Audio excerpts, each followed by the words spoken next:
finals are about to begin. You ready? I am ready, Zeke. I'm ready to run inside. So without further ado, let's send it inside to kick things off.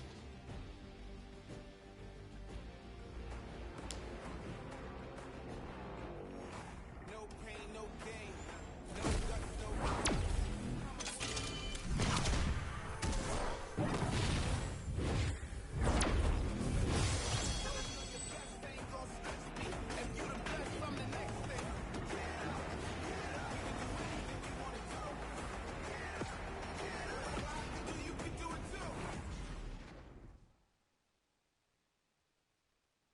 Ladies and gentlemen, what's going on? How you feeling today? That's what I like to hear. That's what I like to hear. Welcome everyone to the Arthur Ashe Stadium. I'm Golden Boy, your host, and I couldn't be more happy that you guys are here in my hometown of New York City. It's actually quite nice for me because that means I don't really have to travel that far. It's pretty cool. That being said, we have a lot of cool stuff that's going to be happening here today. Not only do we have the Creative Showdown, but we also have the third Fortnite Pro-Am that's about to go down. It is going to be incredible. You got some of your favorite content creators. They're going to take that stage and battle for your entertainment. Now, you know that we saw a few of the players that were coming out here. We actually have one that you all may recognize standing by with Pookie. Pookie, who you got for me? Thank you so much, Golden Boy. I am up here on the main stage with Ninja. Familiar faces for everyone in the crowd. Let's hear it. How excited are you to be here today at the World Cup Creative Mode? This is something different for you, I'm sure. Yeah, I haven't really done too much creative, but I've been playing a lot with these guys, obviously, the last 48 hours. And no, I'm really excited. I think we got a really good chance, and we're going to have a lot of fun.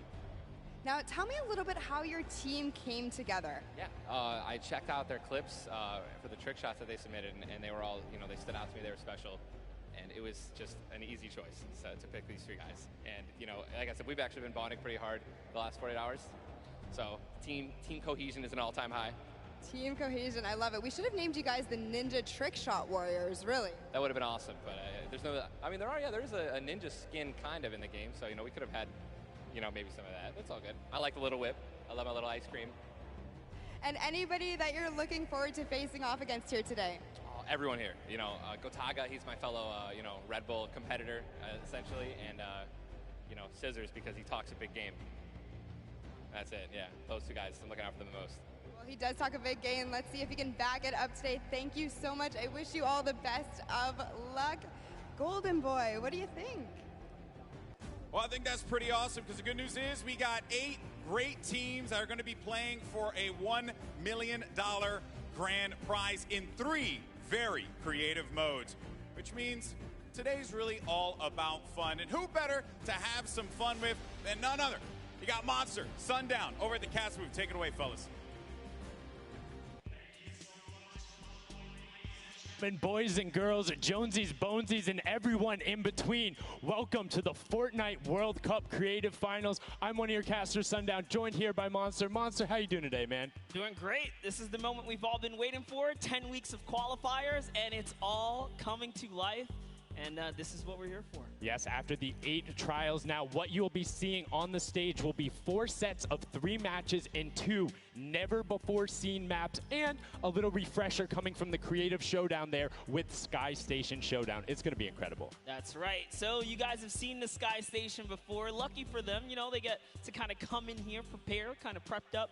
But there is so much more that is going to happen that hasn't been unveiled today. Oh, and I mean, it's seeing the adaptation across these sets is going to be incredible, and they're going to get a chance to revisit them at the end with a little remix, but we'll get into that here in a second. Let's check out the overall scoring and how these guys are going to be competing and how they will win. So, as we said, that first set is Sky Station Showdown. Junkyard Juke will be the second one. Set 3 will be a never-before-seen World 1, and then set 4 will be the Golden Games. Now, the Golden Games will comprise of a singular match from each one of the other 3 with, as I said, a nice little remix on it. And the Golden Games is worth a golden llama, while all of the other sets are worth a singular silver llama. How do those llamas add up, Monster? Yeah, you want to accumulate the most llamas throughout each set. We're treating each set as its own individual thing with a couple games in between. So they're going to get a couple runs at it, and you just want to do the best in every set.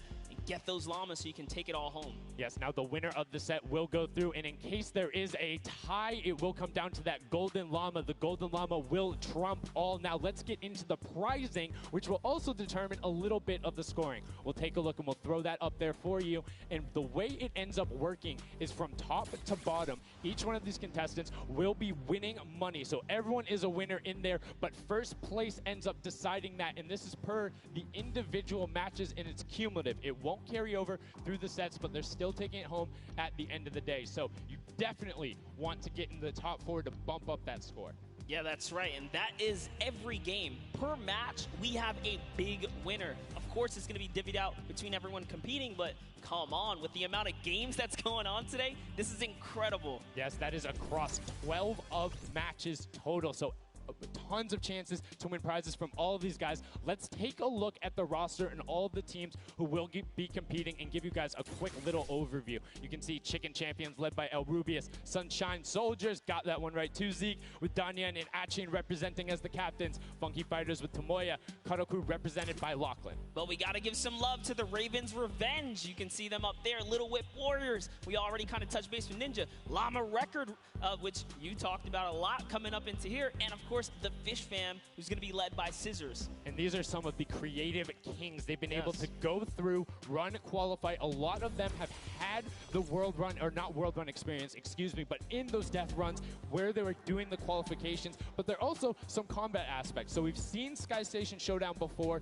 You know, there's going to be a little bit, I don't want to say advantage, but they might be a little more at home when you're actually firing bullets, building out, and trying to get those rotations in.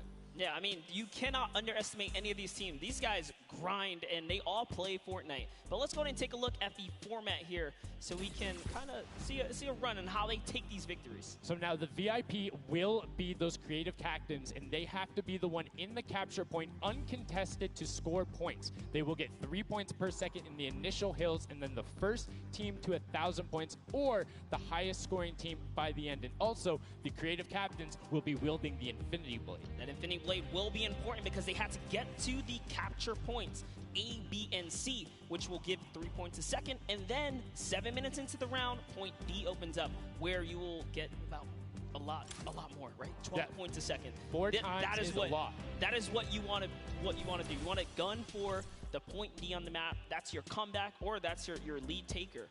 Yeah, you can see a lot change when that opens up at 7 minutes, but now we're going to go in an overview for those of you who are unfamiliar and didn't get to watch.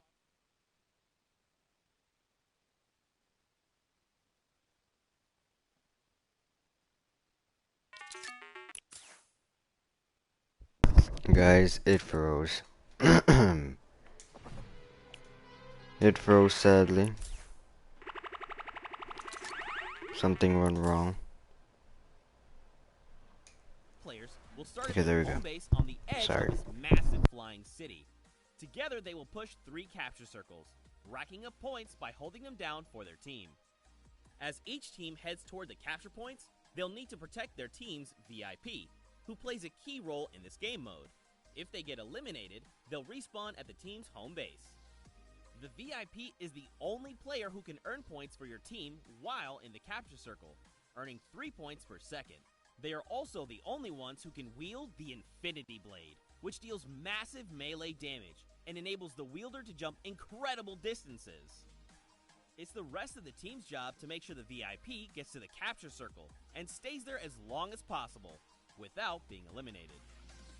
With 3 capture circles across the map, teams have to strategize to figure out which point they'll be able to hold.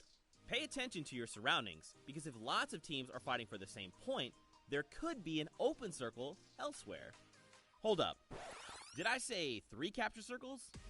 Actually, there's a 4th one. Partway through the match, the 4th capture circle in the center of the map will open up and will award 4 times more points per second than the others. But with high reward comes high risk. After each match, teams will be ranked based on how long they held the capture circles and earn overall points based on their rank in that game. Those points will be added to an overall leaderboard, and at the end of 6 matches, the team with the most points wins. Let the showdown begin.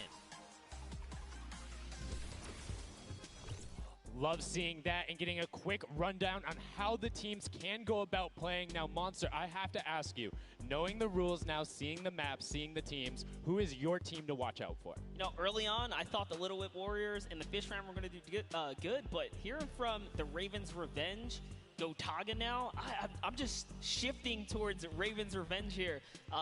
They swayed me. Their entrance has really swayed me. They definitely had a lot of confidence down there in Gotaga. It can be very competitive at a drop of a hat. My team to watch, the Llama Record Co., Hand of Blood, Svenos, Alex JJ Carnifex. You heard him talk about it. 3 competitive veterans and a very aggressive German. That's a combination that I want to see on Sky Station Showdown. Now, we've done a whole bunch of talking, but I know why you guys are here. You know why we're here. It's time to play some Fortnite. The Fortnite World Cup Creative Finals starts right now. And this is it. We are loading in.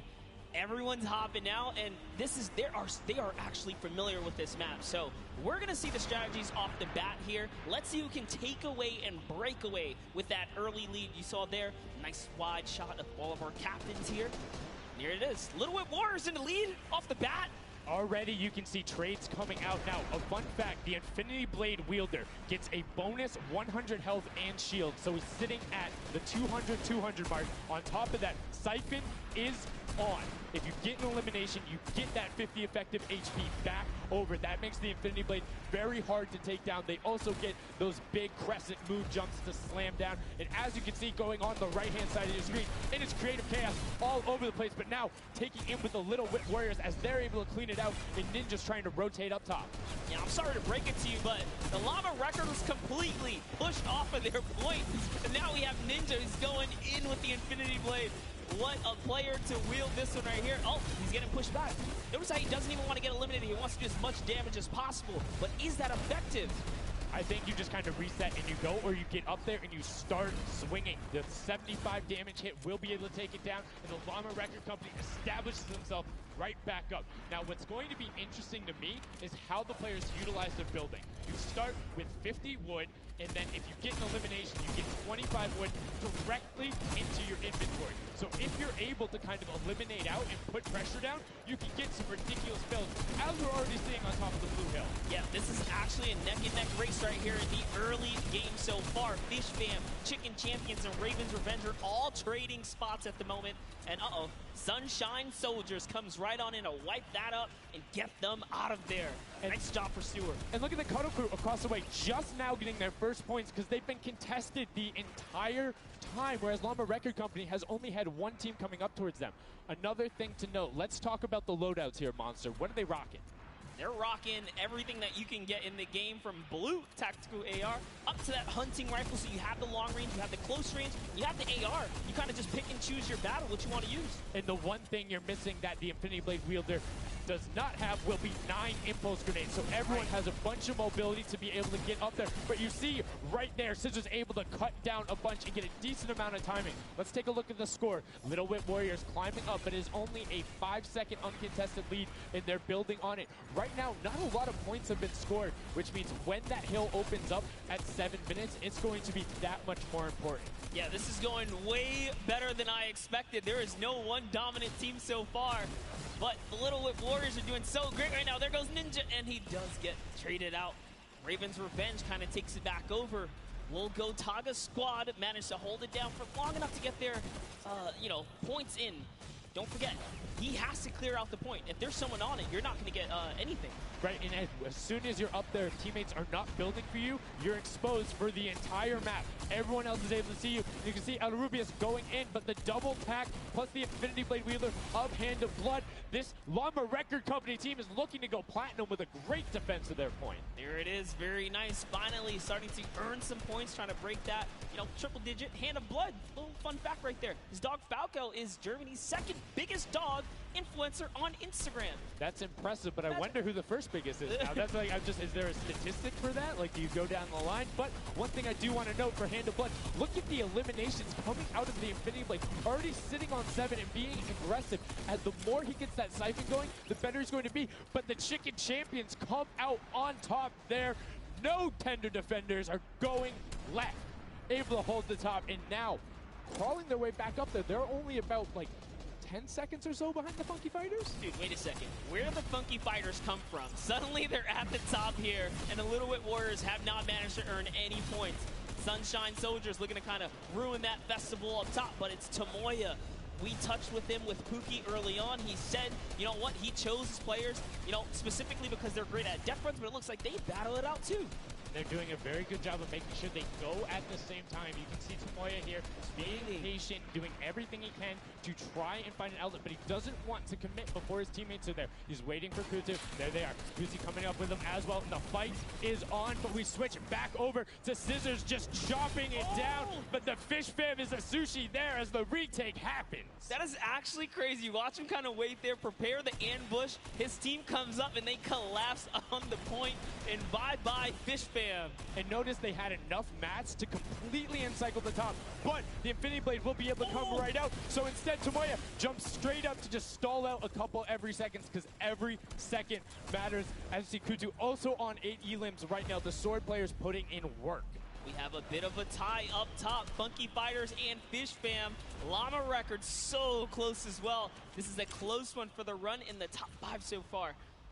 And I like seeing the Funky Fighters using impulses out of spawn. You get 9 of them, so it's great to throw them off to knock other people off the point, but use 3 to get a little faster. These guys are all very experienced in terms of navigating basically every part of creative and battle royale, so they can use those little quick impulses to get themselves more efficient. As you see Zand go down, Suzu go down, Scissors go down right there as Lachlan is just cutting them apart. But Tomoya, again, the Funky Fighters come out on top with the Infinity Blades at least, so no points going over right now to the Cuddle Crew. Oh no, the Cuddle Crew does not have the Infinity Blade wielder here, so Clitex has to kind of hold it down for now and wait until the leader, the team captain, can get up to the top. If Lachlan gets there in time, he might be able to, but nope, they kind of lose their point of interest, unfortunately. And now Gotaga goes up and goes straight back down, not able to catch himself on the edge, so Raven's Revenge gonna have to wait a little bit before they get points, but have full control, and Gotaga unfortunately breaks some of his teammates' build there with the Infinity Blade. Yeah, you see Chappie. Chappie's from, you know, the USA. His favorite aspect of creative mode is actually 1v1 build fights, so this is why they're doing pretty good right now. And they kind of close it up. Looks like the Cuddle Crew has come back, but the Fish Fam is here to ruin that entire party. Can they shut it down? And Scissors survives just for a bit more. And again, you see every single time the Funky Fighters go up, it is never a solo person. It is always 2, most of the time 3. They get control and then they immediately box up. But while we've been talking about them, let's check in back with the scoring as we're now right around the 3rd mark and a minute out from that 12 point per second circle. And Ninja's team, the Little Whip Warriors, are Little Whipping all over as Tomoya goes up, comes back down, and the Shing Shing was not enough. Cuddle Crew takes him down. Actually love that strat. You don't see anyone else really utilizing the dive straight up into the air to kind of disengage off the pressure. Ninja's doing a great job chopping up here. He's already at 8 of limbs. That, never mind, make that 9. That was Gotaga who went down right there. And they finally get another run at, you know, advancing the lead here. And they are slaying out, too. Yes. You see every single one of them almost to the double-digit marks. But Taco, hello. That was your head. Yeah, you got to be careful because, hey, if all you're doing is sitting there rifling, that's fine. Somebody's going to take a hunting rifle and make you pay. Lachlan goes up. MSYP is just behind him, and Lachlan is able to take that one over. Kaz is trying to do everything he can, and he does get Lachlan, so good delay coming out from there, but opening up about a 20-second lead. But here we go. 3, 2, 1. Middle point is open. That's 12 point per second, and right off of the bat, we see Cuddle Crew heading towards it. Impulse is going out, and a swing and a miss there with the Superman jump from Ninja. Not quite going to get it as Rubius and him are in the circle right away. Rubius under fire, but Ninja under fire. Who will take it? Rubius has the better sword on the day, and then immediately taken out. This is chaos. Whoever's the last one here is probably going to be the most successful. But remember, you need your sword wielder. Your captain has to be there. If Lachlan isn't there, it's not even worth fighting for. So Claytex doesn't care. He's trying to pick up that Elim counter. And he's on it. He's playing some good defense there. Down goes Hand of Blood. No points for the Llama record anymore. They actually use that Just a couple seconds put them all the way back up to second place. And two of the cutoff crew right now have combined for 31 eliminations, but they're not converting it into points. They're currently sitting at the bottom, 189. Little Whip Warriors do still have a lead, but it's already been cut down. And just as I said, with the middle hill, Funky Fighters almost taken away. There it goes right on over. And you see any amount of time in that middle hill is so efficient. Actually loving that little strat right there. They hold a point, then aim out to where these players spawn in and kind of move in from, just kind of pressure them back. Yeah, so that's when you need somebody with a hunting rifle to start taking shots and saying, hey, pick on somebody else. If you look this way, you're going to have to respawn, because if you can get tags, great, but if you don't convert them and into anything, it's not worth it, as I just kind of stuttered, because Carnifex is sitting on 23 eliminations, Hand of Blood on 14 right there. That's why the Llama Record Company is ahead right now. Yes, and they were using that 4x bonus on Capture Point D, which is right in the middle. It only appears after the 7-minute mark. So now that we only have 5 left in the game, it's up to whoever can hit that 1,000 first or the timer runs out. But at this pace, I think the Fish Fam, the Funky Fighters, or the Llama Records are probably going to take it here. Yeah, the Sunshine Soldiers are also racking up points quickly. What's interesting to see is the Fish Fam are pretty much now uncontested, as everyone has tunneled in on that center hill. But once you get later into the game, when you need to kind of go up a little bit more, consistent points end up winning out, because everyone will turn their attention to the 12 points per second. You'll have impulses going down there, random hunting rifle shots, builds 24/7, because they see that tick happening. And look, as I say, all the sword players are down there, 2 of them going off, the tac shotguns being thrown up, walls everywhere, but it doesn't matter. Points aren't being scored right now. Yeah, they're trying so hard to get all the bonus points that the Fish Fam is just like stealing away the lead right now. But also, remember, if their teammates pick up elims, you get matched straight to your point, into your inventory. So they're able to fortify up there. That's why they're just slowly growing. And you can actually fortify to prevent the impulses from going in, or make kind of a wall to toss it in. As you see, Hand of Blood picking up his 16th elim, but hey, Scissors is chilling. Yeah, Pumpernickel it up, man. Pumpernickel it up. Yeah, let him know. Let him know. There we go. He's saying, hey, you guys, we'll stick to our strategy. Let's see if somebody goes to contest it. There it is right away. They go up, but all 4 of them. You don't want to run into this. They're ready and waiting. They know they have the lead right now. Oh, he's holding a trophy. Look at, he's looking around, he's telling him to let him know, man, and that's what it's all about. They've opened up a 100-plus point lead, but no contention, because everyone is tunneling on the bottom. Uh-oh. And I like this now. Now they're turning their attention outwards. Other teams kind of realize, wait a second, they're just up there scoring. Like, what can you do in this instance? They see the other scores. That leaderboard is running for them. What they have to do, if you're the Llama Record Company, you hold the middle and lock it down for that time. And then the second you get the lead, start running at the Fish Fam. Don't let them come anywhere near any point. Nobody else is going to catch you unless they get the middle. Everyone's attention is there right now. And the Llama Record Company now has the 100-point lead back in the span of just 10 seconds. It let their guard down one time, and suddenly Llama Record takes the lead, as if Fish Fam wasn't just farming all those points. Nope, Fish Fam no longer have a free point. It is up to everyone to stop the Llama Record Company here, because Hand of Blood has 17 elims, and he's going for the middle now. He's got his team ready. Let's see what's he going to do. Hits the vent, goes right in, nice and sneaky. Oh, he's still waiting. Look at the big brain plays. Comes out the collateral right there, and it's all his. The center point is his to earn points now, Sundown. It's so close. It's just a few more Gotta takes. stop him. One more goes over, and that's it. Llama Record Co. takes the first match. Hand of Blood, Spenos, Alex, JJ, and Carnifex are your match 1, set 1 winners right there. Incredibly impressive coming out. Well-executed gameplay, and they say, Scissors, you can hold that L instead of the trophy. Don't celebrate too early. It's the World Cup Creative Finals. Every game is worth so much money as well, so much prize. So to take a victory off the bat, you have to be feeling great. And that was your fan fave to pick.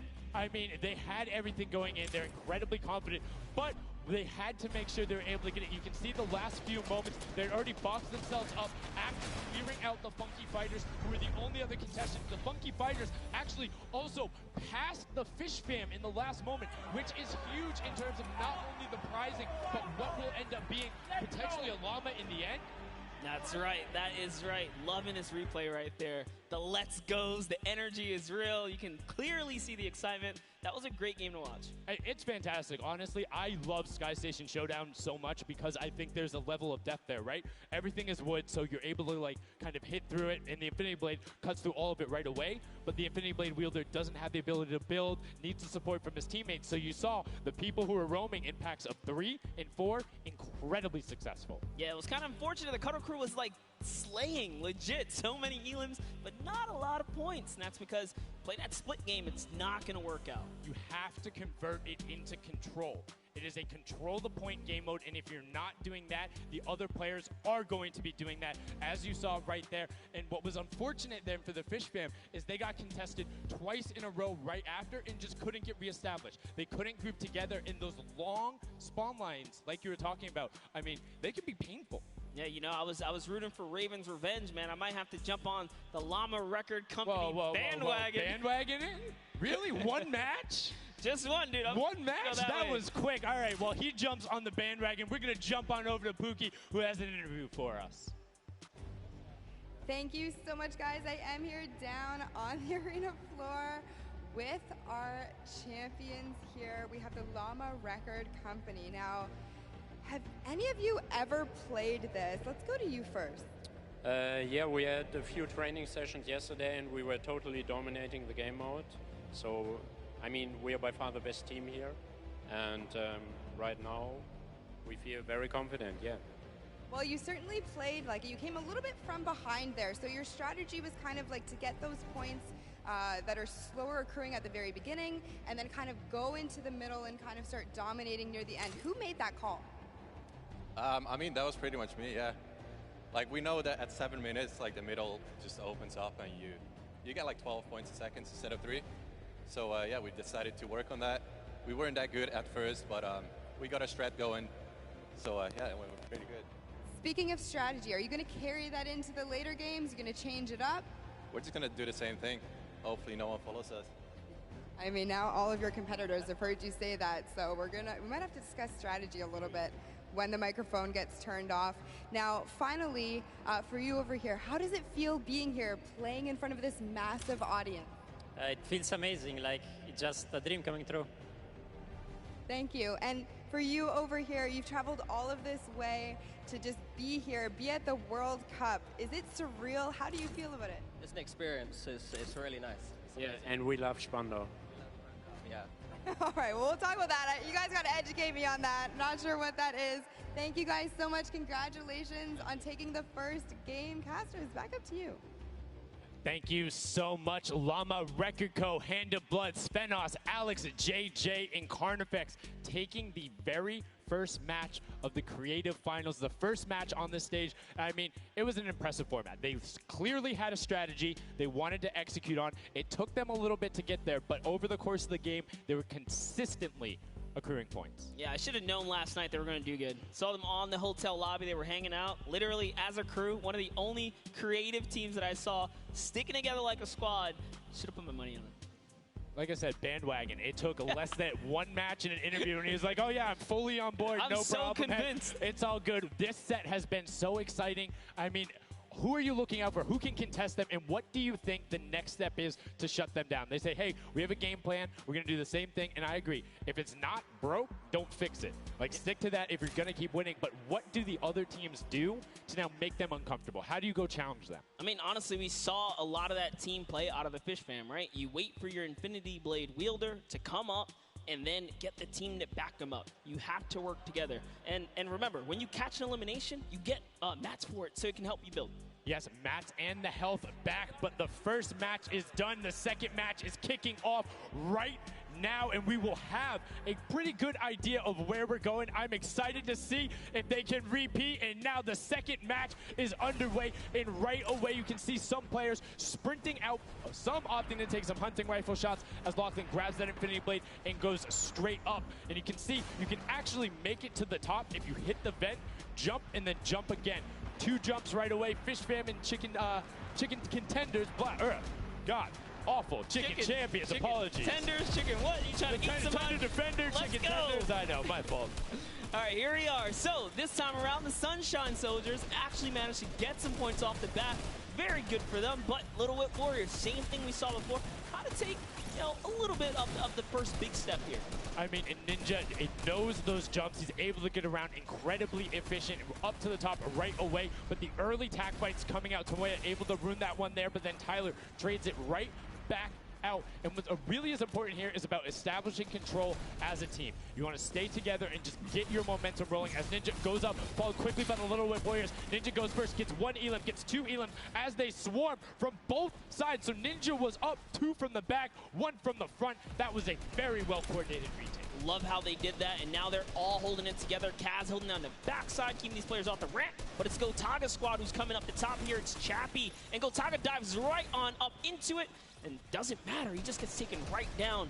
This is what you need to do here. Six eliminations already coming out from them. Taldock with one, Kaz on 4, and then 2 for Ninja with the Infinity Blade, as Taldock is immediately spraying down shots, making it just a little bit more difficult. But boom, there come the hunting rifle shots, and Taldock is taking shots as well. Out of builds and needs to back up and use his team there, and Gotaga goes straight up.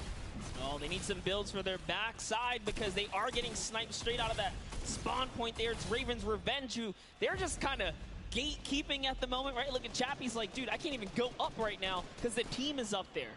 It was a good challenge, and he did some damage, but Ninja was all over it. Now already up to 4 elims, opening up a 60-point lead, but have to keep an eye on the other parts of the map as the Chicken Champions are doing their best to hold the top but get pushed out. Kaz finally gets taken down, but 5 elims on his first life there as Ninja challenges Magma. Will he be able to clean that one up? Yes, and he does. But Chappie's on the other side. Slam goes down right away, but now we're over on board with your match 1 winners, the Llama Rekiko, and they're already slaying out as well. 12 elims for them, but 0 on Hand of Blood, which is actually efficient. Assuming he doesn't need the health, will have the sword regen going through, but he can't use the builds, right? So yeah, other people need them.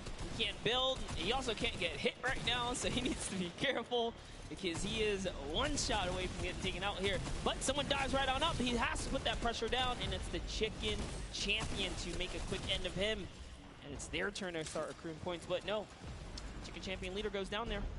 Good attempted defense from Carnifex, was able to trade out 1, but now we have 2 swords up top. Gotaga and Lachlan just trying to beat each other up, and Gotaga comes out the winner of that one.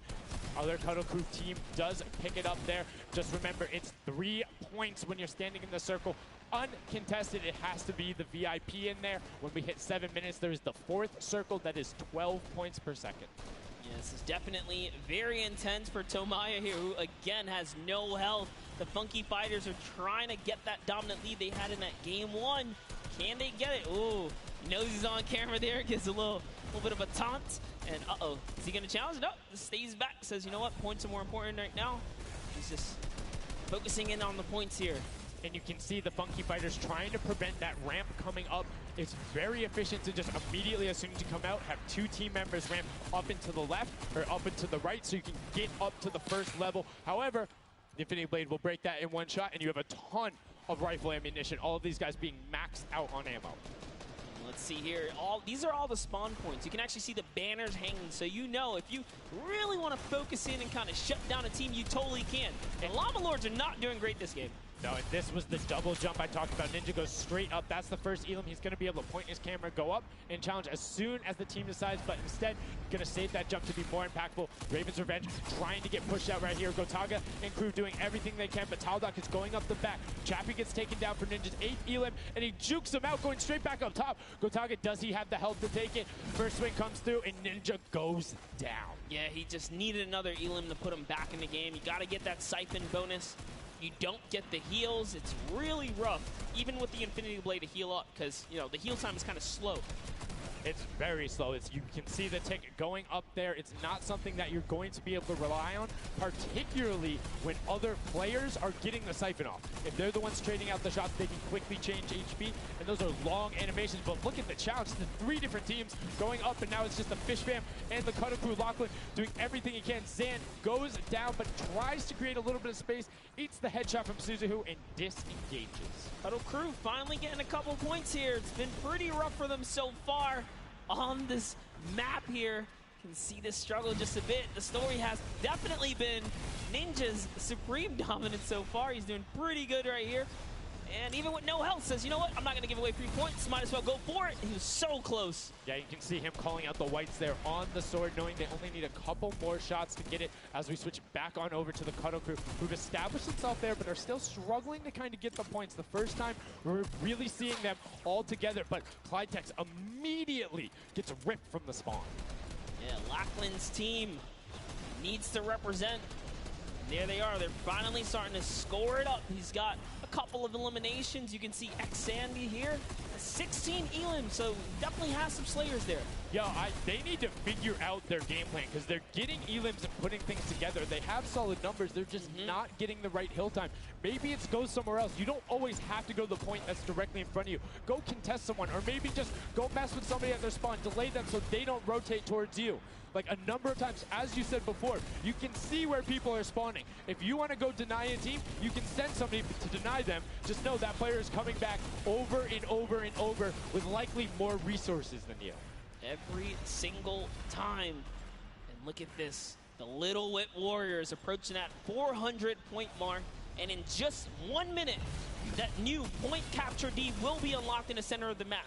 And while they have a solid lead right now, just under 150 points, that disappears in the blink of an eye. That's about 15 seconds uncontested in that middle hill. That's just how valuable it is. But we saw the shift in gameplay that happened. Everybody tunneled it right away, and then the Fish Fam were able to get back up, but after that, kind of cycled it back in, and the center point became the focus and where the win was taken. And right now, Llama Record Co., you said they were struggling at the start. They're doing fine right now in second place, Monster. They're definitely creeping their way right back up. They're about to hit that 300-point mark there. Here we have Svenos just on the point by himself right now, waiting for Hand of Blood to come on up, hopefully. And again, no surprise, Ninja and his crew has found himself another point. And the way they've angled this build is brilliant, because if you come up the steps, you're pushing into somebody's right hand, and on the other side, you're blocked off, as Ninja then just drops down Stewart 0-0-0-0, and he gets picked up with the alley-oop from Gotaga, as Gotaga comes up with Magma 1, 2, 3. Ravens out of nowhere, but the Little Whip Warriors don't care. They're cutting down in 3, 2, 1. You can already see MSYB is down there. Alex JJ down there. Carnifex down there. They're trying to set up control right away. Llama Record go, but the impulses are raining from everywhere. Hand of Blood really tried to get in there early too, as did every other captain, but it was to no surprise, not effective. And you can see that the Chicken Champions are committing to the 3 points right now. Little Whip Warriors as well, while contention is happening down in the bottom. No Infinity Blade Wielder is in there, but the steady climb of points coming at the Chicken Champions is going to be beneficial. But also, just like that, Llama Record Co. is a little bit off the pace. They need to get the center uncontested. However, this game, they have a lot more attention on that. Yeah, but look, Fish Fam's doing the same thing they did last time, just slowly, or actually, sorry, the Chicken Champions have adopted the strategy. Fish Fam are doing it too. You can see they're getting 3 points there. So there's 2 teams who are just hanging out up top, no problem. All the other teams right now are contesting. Raven's Revenge has control of the of one of the other side. So every hill is occupied and full controlled by a team, not being contested. Everyone else is looking at the middle. Yeah, and it's actually working. The Chicken Champions are right behind the Little Whip Warriors right now. They're almost in the lead here. They just have to kind of hold it down. Honestly, the Little Whip Warriors have to identify what platform they're on and go take it. Well, this is what happened to them last time. They kind of had a good lead and then stalled out. You need a game plan with the middle platform goes, and you either need to stick to it or, depending on the score, be adaptive. Because right now, Chicken Champions, they're being fine. As long as somebody isn't controlling the middle, they're going to be able to have that lead, and you can send one person to just throw impulses down there over and over. Just be annoying from the top. Here's Scissors. 6 Elims looking good on this other point, and now he's in the top 3. They weren't even close before, but just by slowly, consistently gaining points here, you can see they're breaking those thresholds slowly but surely, and Little Whip Warriors are no longer in the lead. Yeah, Little Whip Warriors actually unseated the Chicken Champions there from their control point. They're taking it over. They're trying to get it back, so that's a battle right now. But the Funky Fighters out of nowhere, middle hill, and all of a sudden, just like that, into first place, going to pass 700 in just a second. Nope, get pushed out, and now they're back in there. Tomoya going off right now. Llama Record Co.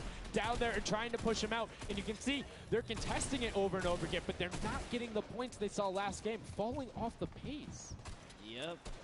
They are slowly just battling for this number one. Chicken Champs kind of overtake it now as well. The Fish Fam not too far either. Everyone's so close here in the top 4.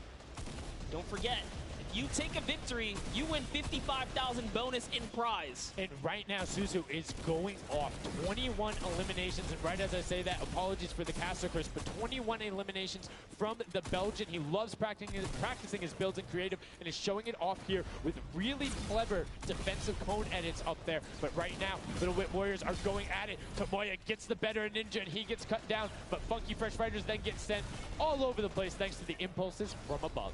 I love this strat. He kind of sends out for a second there just to kind of catch a breather, see if his teammates come back.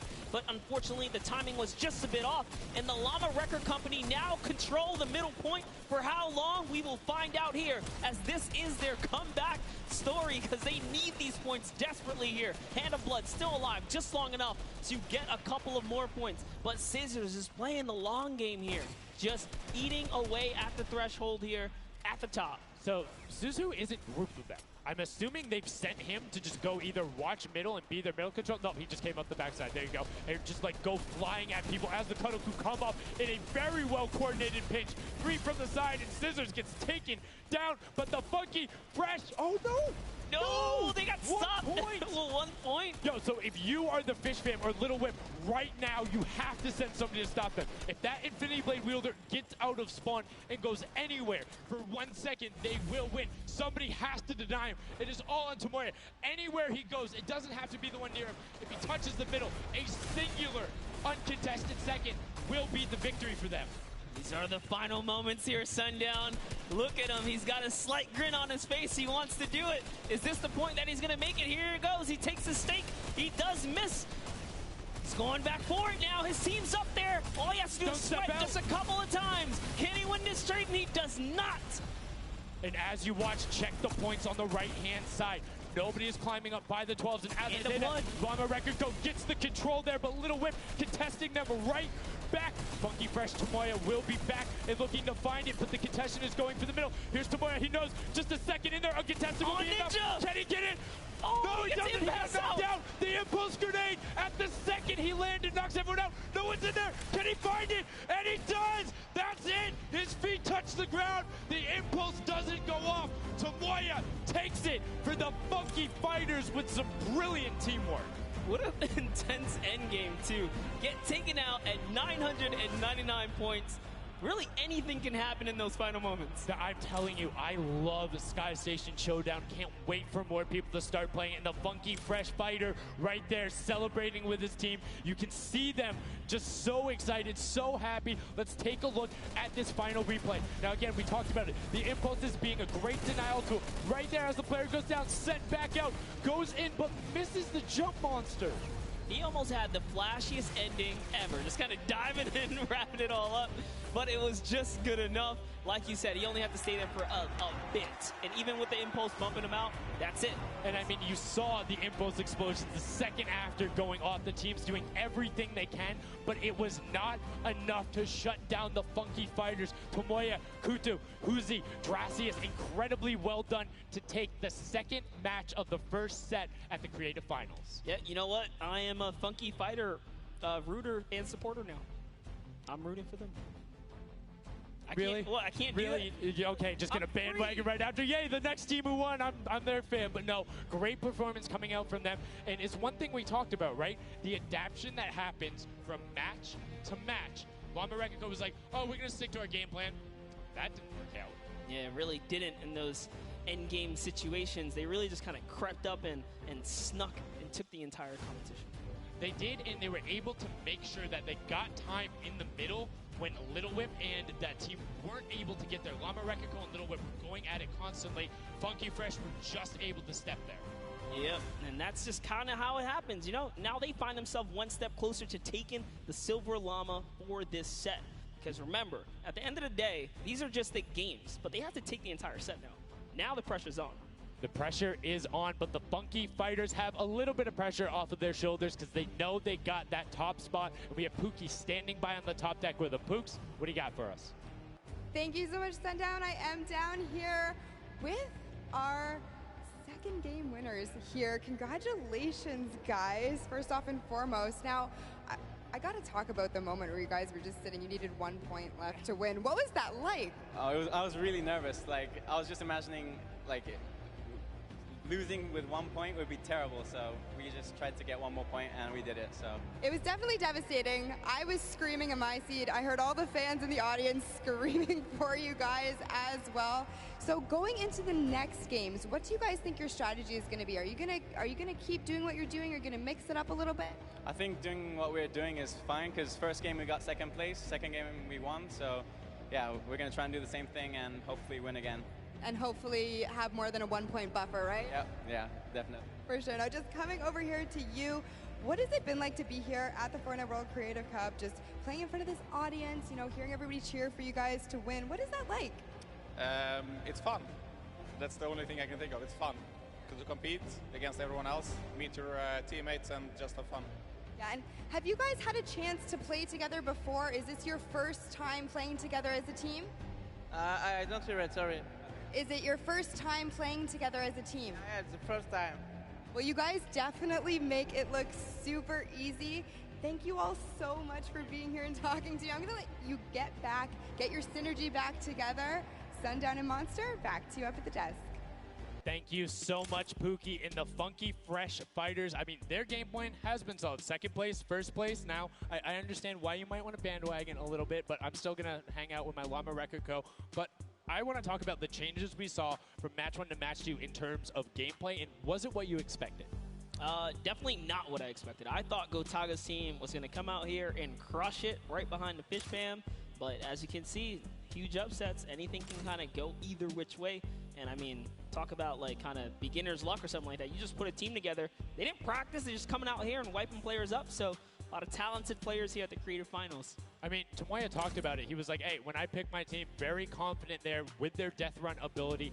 Want to see what they do in the elimination race during World Run, but doing incredibly well so far at Sky Station. That's going to be a confidence booster, because if you can get the Silver Llama there and you're confident in your ability on the World Run, you're set.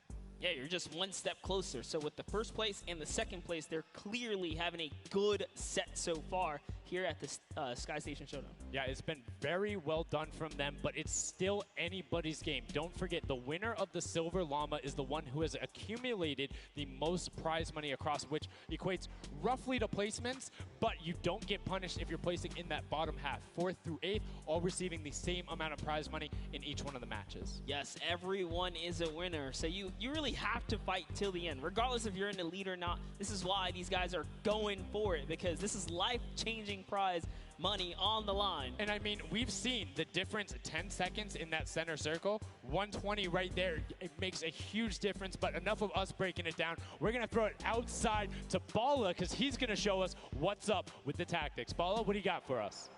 I'm out here at the Fan Festival, and I don't have a bandwagon here, but maybe after this set I'll have to hop on somewhere with Monster. We got a ton of awesome action. I've been watching it, and I have to show you guys what went down in that first and second games. It was awesome. First off, the Llama Record Company started off with an amazing take, cohesiveness on the point. Every single time they went up here, they were going from 2 sides, 2 angles, and the sword approached at the center, but made sure that he was the most important person not to go down.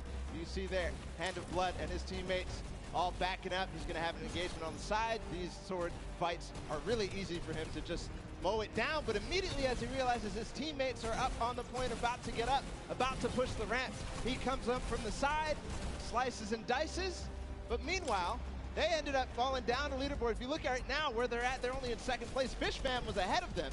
But all while Scissors was dancing and talking all the smack, telling his teammates to try to get the crowd involved, it was Llama Record Company making the plan, making the play to get in towards the center. Absolutely amazing take in the center on this first game. Led to Hand of Blood staying in that point and absolutely dominating with the super point there.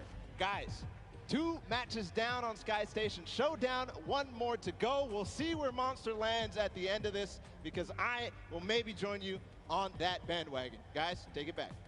I mean, that's starting to get a little awful crowded, man. Real quick, you guys hopping on those bandwagons. But as you said, there is one more regular Sky Station Showdown match in this set. We will see it again later in the remix version during the Golden Games. And it's been so fun to watch the difference of players, who's able to be very strong with the Infinity Blade, how the pinches end up coming. And now in this third match, it's only going to get better from these guys. Yeah, definitely want to see some more of that kind of team work happening here. And why not just hop right into a game right now, right? Let's go see some more action here because this last game of the set is loading in right now. Yes, and this will be the final match of this set. Set one after this, a Silver Llama will be awarded, and we are in the match. It's Sky Station Showdown. Set one about to be over, and here we go. All right, gotta love those players just kind of beelining out. And don't forget, you know exactly who your neighbors are. You know who is to your left and to your right because you can see the banners and the designs on their spawns. And a nice look at our captains right there. And right away, you can see a number of teams finding ramp paths where they're able to use their first 5 materials. Next 5, Sword does a double jump. Boom. Right to the top. Chicken Champions excellently executed. Yeah, this is what matters right here, is stopping the funky fighters because clearly they have been doing some good work together as a team so far. Tomoya is off to the races here though, sent to run away. Can the Sunshine Soldiers come back? Can the Cuddle Crew make a big appearance for themselves? Because they can really shake it up here. It can go any which way depending on who has the most victories really in the best placement. Yeah, so currently you will see the fact that they're able to be pushed off right there. Llama Record go putting shots down towards the spawn. You don't want to peek though because the hunting rifles will be coming out in the shot. Just misses Carnifex right there. And he trades back down. Ninja firing it off but gets pushed out by Raven's Revenge right there. Yeah, Carnifex having a tough time kind of listening in there. Carnifex was sniped from the side.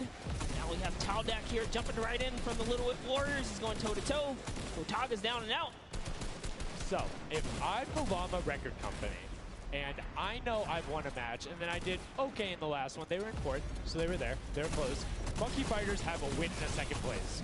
Do you send somebody to just hard deny the Funky Fighters the entire time? You don't get the Silver Llama if you don't, right? If the Funky Fighters finish above you, they're going to be finished off. Do you think they can spare somebody to do that, though? Because it's better off to deny them than it is to push up the top. Yeah, but the problem is then, the Little Whip Warriors have been so consistent, you literally allowed them to snipe the competition because you over-focus. So I think the play here is play your game, and if anything, stay away from them. Let the rest of the server do that, gritty work for you and dominate the other side. Take that victory. There you go. I like to hear it, Monster. That's fantastic analysis. That's why we keep you around. The breakdown and making sure you challenge the initial opinion there as the Ravens Revenge are able to get on the top and in a fantastic spot of control right now, building up a 40-point lead. Yeah, even Gotaga's team is still in this. They've been doing relatively well so far. Here it is. He just kind of goes toe-to-toe and Ninja strikes him right down. Oh, but hey, his teammate comes on in. Raven's Revenge. Who is that? Magma comes right up to the top. And give you guys a little fun fact about Magma. He's from Australia. He started playing in Fortnite Season 2. His favorite aspect of creative mode is actually speedrunning. Always finds new ways to kind of play the game. I mean, good on him, man. I get incredibly frustrated by that, but then watching these guys do the speed runs and how quickly they go through and how efficiently, it just reminds me why we're up here talking about it and watching them do this creative madness as Scissors cuts through the competition, goes straight up to delay and right back down. Cuddle Crew not quite able to get him. It goes up again, so right now just denying the Cuddle Crew the points, but we talked about how we want to see more from them right now, pushing into the top 3. Yes, the Cuddle Crew, come on, make a big appearance. Every game is worth so much. You, at the very least, want to be up in that top 4 contestant so that you can take a little bit more home with you. Here it is, Ninja. Disengages, actually just takes down Magma. And hey, I like the strat here. He says, you know what, I got low health, let's just get back on this respawn wagon. Doesn't even give anyone the satisfaction of stealing the siphon. I was about to say, no siphon, no materials, quick reset, knows he can get out there, was basically in his spawn anyway. That is the type of competitive edge Ninja always looks to give himself. I love that. That was like 200 IQ low-key right there. It was very well played. But back to Gotaga and Hand of Blood here in the same shot. Hand of Blood he can't do much. He knows there's a team up there. Waits for his entire squad to go up the ramp and then hops right to the top. But now back to Gotaga, who's on this point by himself. He wants to kind of bait him into the close. Can he get the hit? And he does. Talnot goes right down, straight to the top. That was sick, using the jump right as the animation had started to make sure he clipped them from the bottom, dodges the Funky Fresh Fighter out. Gotaga now getting pinched from the side. 3 of the Funky Fresh Fighters up there doing everything they can, and the shots will come out. Trying to find it, and Dracius is coming back up to try and get some defense there for Gotaga, instead just going to disengage. And it's actually prime movement right there as well. You just see him baiting and switching, going back and forth, trying to get in there, see if he can kind of sneak in and get some extra damage. And here it is, someone's in front of him. He only needs 2 swipes. He goes down, he gets the siphon.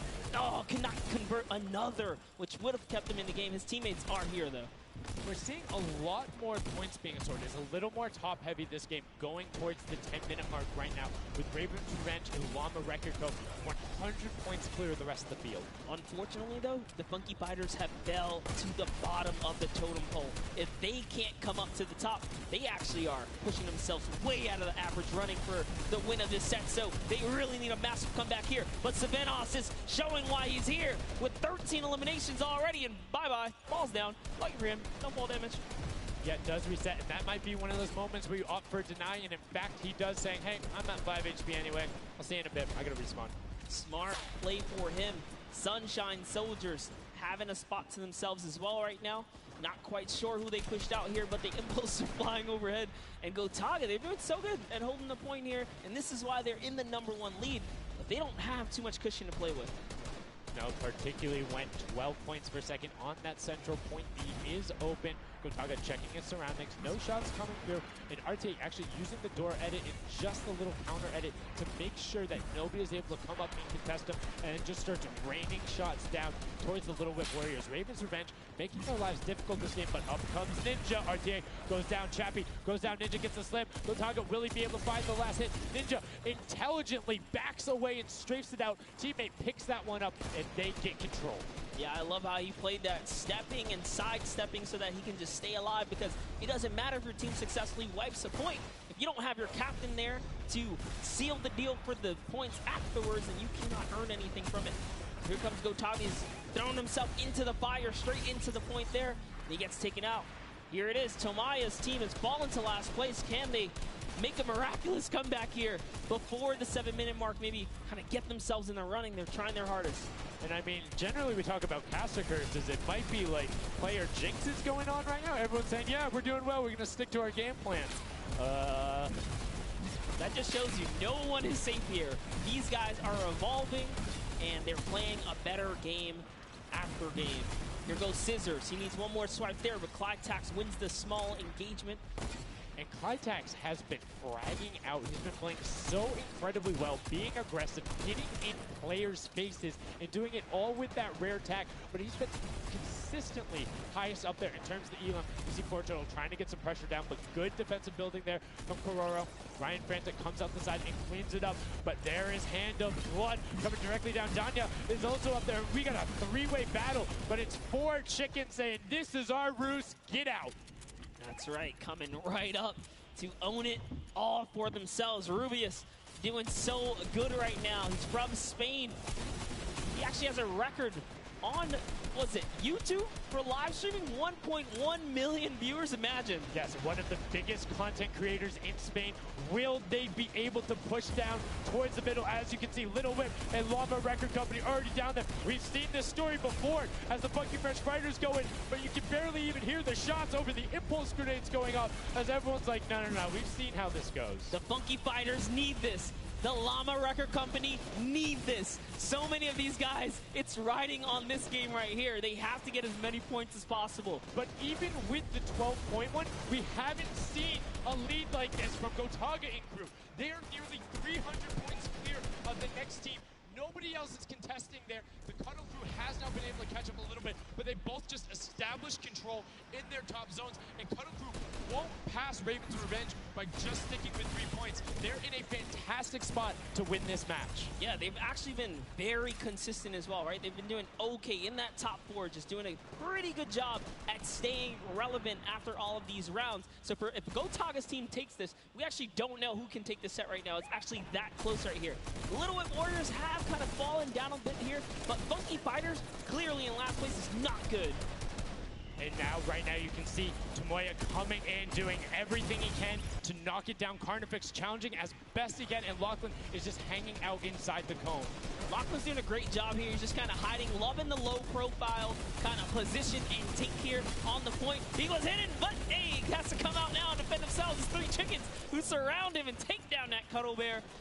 Oh, man. They're supposed to be the tender defenders, but that was a whole bunch of aggression coming out from them there as they now immediately look and start to take shots. And the Ravens Revenge have now finally been unseated from their 3-point game. So a little bit of room to start for the catch-up, but it is utter chaos in point D as Tomoya gets taken down, and the Funky Fighters are still in 8th place.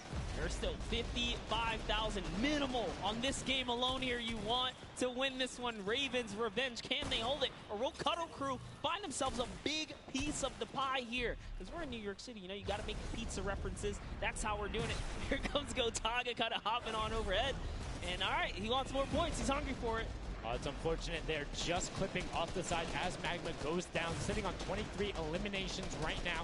And Kodaga doing his best to find where they want to go up, waiting for his team, but knowing that time is running short since that middle hill is still open and being constantly contested. But the Cuddle Crew are catching up with their steady 3-point game. But now Kotaga goes up right around the back, able to pick up the Elim, and control is resting. This is scary because the Cuddle Crew is also getting points right now. So yes, they're getting a lead, but the Cuddle Crew is keeping up, keeping it very close. They're keeping it very close.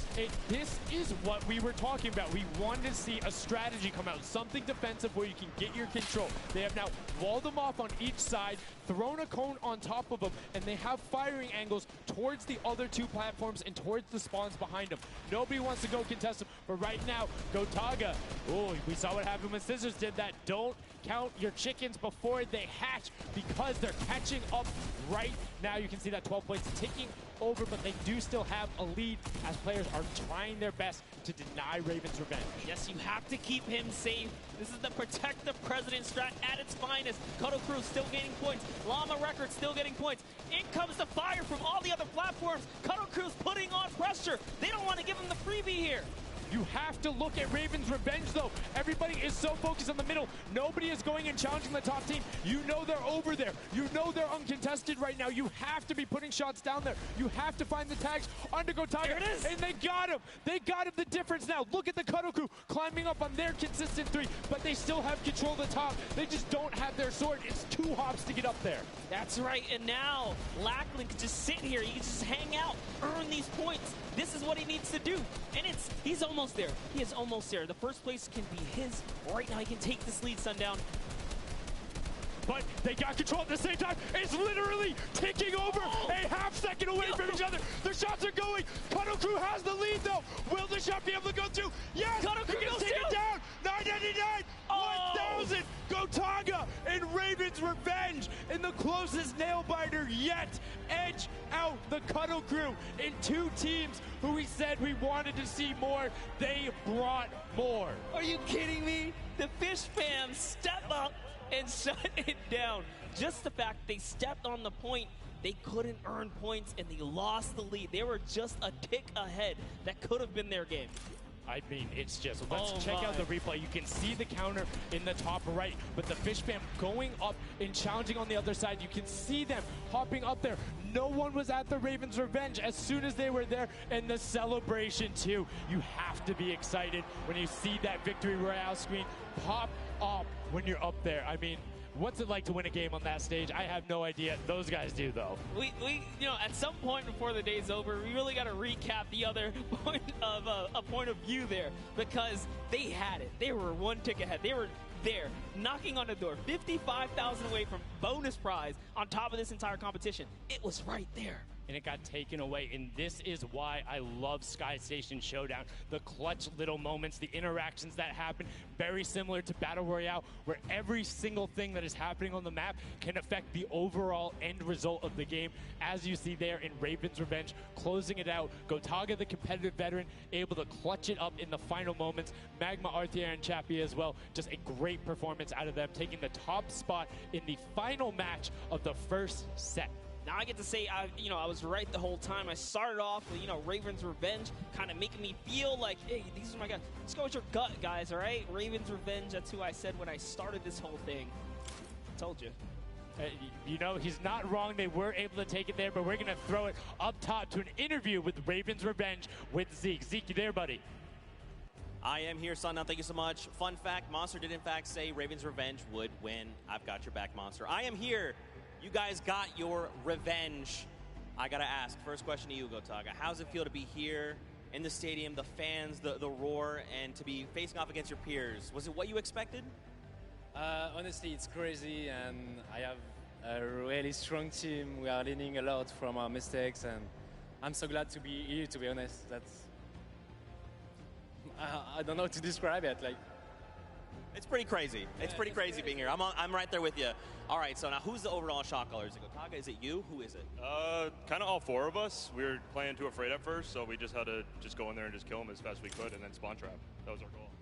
Okay, what's the strategy like? Are you guys, talking through at the beginning? Are you guys waiting for someone else to make a move? Or are you guys like, no, we're going in first? Yeah, we're trying to, really pressure Ninja's team. We're trying to put pressure on that green point. And, yeah, we were able to control it over them. They ended up wussing off over to the center. And, yeah, we were able to play our game and play what we wanted. Awesome. All right, final question. What do you want to say to all the fans that are here watching, cheering you guys on, and from home? I don't know, it's just incredible. I'm happy that so many people are here. I don't know, just enjoying the show. It's amazing, honestly. Well, congratulations, guys. Now, I believe for now, we're going to send it over to Golden Boy, who is standing by.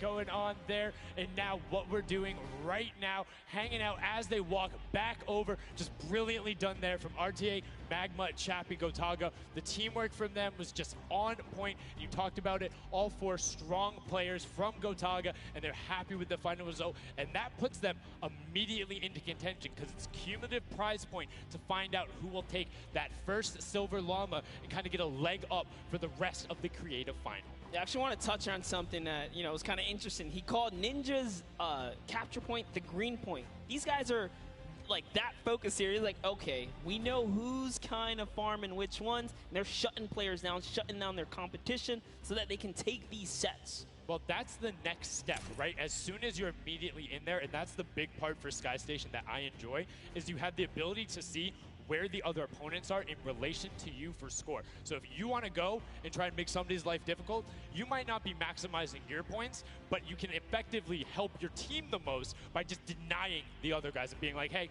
you don't get to play this. And occasionally, if you put enough pressure on them, maybe they default to rotating the other way. Maybe they go somewhere longer. Maybe they have to wait and only push as 4. All of those are advantages you can get by just putting pressure on another team. And there's so many different layers, and I think when we see the remix for this, it's going to get even more exciting. Yeah, don't forget, guys, here and at home, there's a remix version. We have some nice twisted surprise that we will see unfold as the day goes on. That was just our first iteration of this round, and honestly, it was a great set. But that just leaves us with the question, too. The Funky Fighters, they had an amazing opening, right? Second place is great. You get big prize bonus for that. You win game 2. And then you kind of flop game 3. Depending on where they went, their average might have really been anchored down. Yeah, that ends up being really, really, really harmful. But luckily there, if you're in the 4th to 8th range, there's no additional, I don't want to say penalty, because they're all getting $10,000 for the match of itself. So there's just no additional gain after that fact. You're still able to stay par. So 4th would have been just as bad, but 8th, you're kind of looking like, oh, that'll really bring down the average. It's not the worst case scenario going on there. So they should still be at least in the running, but you can't be comfortable. No. Like, not at all. It's so incredible, and now we are going to go over the stage. We have the results, and your set 1 winner is the Funky Fighters. The last match was not enough. The singular win in the double goes over to them. They will have that first silver llama, and there he is throwing it up, and I mean, you got to be happy for him. They did it. I thought maybe it wasn't enough, but it was.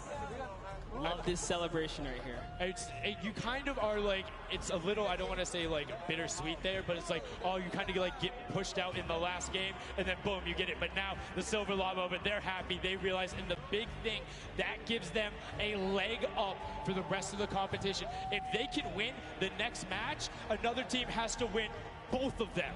But such a great job from the Funky Fighters, sticking to their guns, staying with the strategy, getting 2 top 2 finishes, one of them being a win. I actually love this right here. They're all getting together, showing team harmony. They're clearly happy. They take the first set. That's amazing. They're off to the right start, really. They can get another 1 or 2 of those, and this entire creative finals is theirs. Well, and again, we talked with Tomoya beforehand, and he was like, yeah, we're really confident when we can get in the races. We want to be on that world run. We know we can do there. We have some really good runners, and then they turn around and do that? I was just Showdown? I was just going to touch, and I was like, you know what? Yeah, this wasn't even their strong suit, right? He did a death run at some point as when he recruited his people for this creative challenge. So for him to take what might be one of our, toe-to-toe PvP sessions, that's actually crazy. And here's the team standing, Sundown. Yeah, look at the final team standing. So Llama Record Code do just get edged out by $1,500 there. The Funky Fighters, you can see on the right-hand side, have been awarded that Silver Llama. Rounding it out, you have Raven's Revenge in the top 3, Cuddle Crew and Little Whip Warriors both at 55, sitting in 4th and 5th.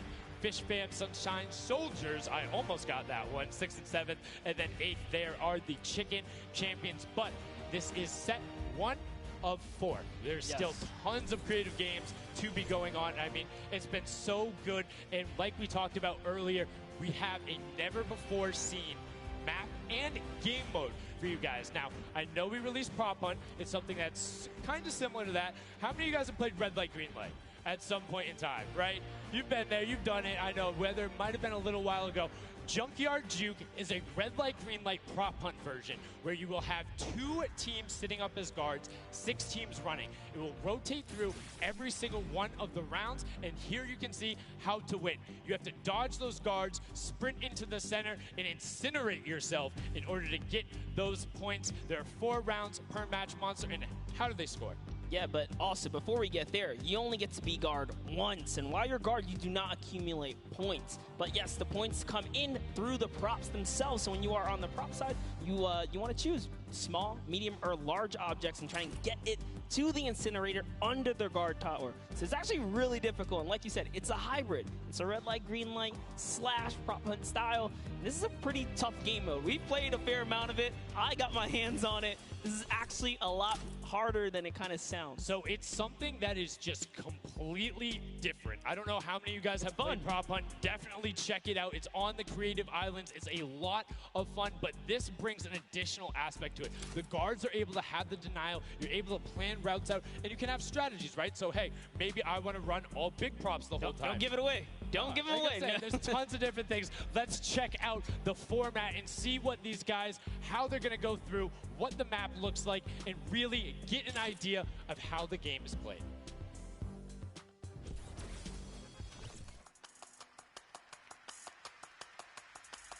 Get ready for more creative Fortnite with the latest competitive creative map, Junkyard Juke. This new game built off the fun of Prop Hunt with a twist. 8 teams will rotate through different roles on the map. 6 teams will transform into props and attempt to make it into the center of the map, while 2 teams of guards try to keep them away. Teams will rotate their roles over the course of 4 rounds, each team getting 1 turn as the guards. Their objective? To defend the incinerator from the other teams, armed only with revolvers and their keen attention to detail. During each round, teams of props will earn points by reaching the incinerator in the central pit. The bigger the prop, the more points. But be careful. Being bigger means you're easier to spot. To keep themselves from getting eliminated, prop teams need to time their movements very carefully. Every few seconds, the guard teams will be blinded for a short time, and the center point turns green, giving the props a chance to run for the hills, or rather, the pit.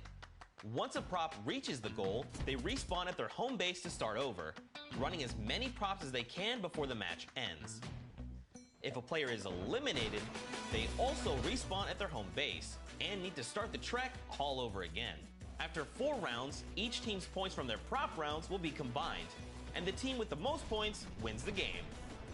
So keep an eye out for those moving bushes, crates, and gnomes, and enjoy the Junkyard Juke. Thank you so much, Zeke, for that update. That's Junkyard Juke, something that has never before been seen. It looks kind of a little simple, but it's wacky, it's fun. There's a lot of small little minutia that go into it, things you can min-max on, and also there's just a level of ridiculousness that I enjoy so much. Just seeing somebody turn themselves into a literal dumpster and then try and weave their way past, it's a lot of fun. Let the memes come to life here as your favorite. Whoa, you talking about my Caster gameplay teams. again? God, that's so rude. Turn them into dumpsters, literally. We'll get to see that unfold here as, I gotta say, this is a frustrating game mode. It's very difficult. You guys are gonna see why. It is gonna be tough for some of these guys to bring in those big point objects, and that's just gonna be the name of it. Who can score the most here? Who can score, and how well are you playing defense? How well do you coordinate? Who is watching the right angles? And it's going to be interesting to see. Do they switch up their strategy after from game 1 to game 2? Because there's so many different things you can do. But we are about to have the world premiere of Junkyard Juke. We are getting into set number 2. The Funky Fighters have 1 silver llama. Who will get the second? We now are in to set 2, match 1, and right away you can see Chappa, Gotaga, Magma, and RTA of Raven's Revenge, and then the Little Whip Warriors, Ninja, Taco, Taldak, and Maze Kaz taking their shots off. Now, fun fact, the screens are there. You can't see, but you can shoot through them. So don't be afraid to take some shots. I mean, we know the trick shotters will.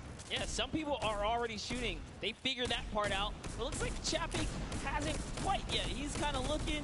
He's just blind shooting. Oh, there it is. Now he's firing through. He's noticed, hey, these are not ricocheting off of this curtain here. I can fire right on through. So you want to stop them. You want to force stop them. You want to also kind of memorize the map and the lanes. And right away, you can see as soon as the blinds go down, people go. But the first points are starting to come through as Lachlan is able to get in. Hand of Blood's team, the Llama Record Co. also able to get a 10-pointer and then a 5-pointer, following it directly behind. Oh no, it was another 10-pointer. So we already see some of the props having successful runs. Look at him go. There it is. You saw a big old truck kind of sneak on by, and these objects are slipping right underneath. But who knows how long that'll last. Here's Scissors. You got to park it. You got to stay still. Oh, can he blend in? And one other thing you can note there, the props will clip through other objects that are there. So if you see something that isn't sitting perfectly naturally like Scissors was, right there, clipped into it, boom, got him brilliantly done. Lachlan hits one of those bounce pads that are stuck in there. They will launch you up in the air, but great run coming out from X-Sandy and Tomoya, utilizing the air conditioners to find their way to the end. Bensor and Alex JJ desperately trying to get in. Alex JJ for another 10-point prop, and Hand of Blood gets picked up just before. That would have been a huge swing, but right now, Sunshine Soldiers in first place with 35 points. They are finding their rhythm here. Sunshine Soldiers taking the lead right now. This is a hard game mode to break free in because you got to think about it. These guards are not playing around. They are shooters, right, at heart. And at the end of the day, if something looks off, something looks odd, like this white vent right here, you're just going to get popped. So you got to be careful here. And there it is. Nice job of, you know, kind of hitting the brakes here. And, oh, he hits one of those trap doors. Let's talk about that, Sundown. So you can actually see it. There is the little tiny springs. They launch you upward. There's a couple that can be chained into each other. But if you are one of those bigger objects and you get sent up, you are just quite literally sometimes flying garbage. Yeah. But, you know, it would be too easy if we didn't lay traps around, right? So, you know, got to kind of spice it up for the people that are turned into props, too. So you can also, actually, the people who can turn into props, there's one pathway where you can chain 2 of them together. So if you can get there, you almost land directly in front of it. So as long as you time it correctly, you can like use them slightly to your advantage, but most of the time they're a little bit more annoying. And boom, you can see that rusted truck going in. And now the Funky Fighters pulling out another lead, 60 points so far.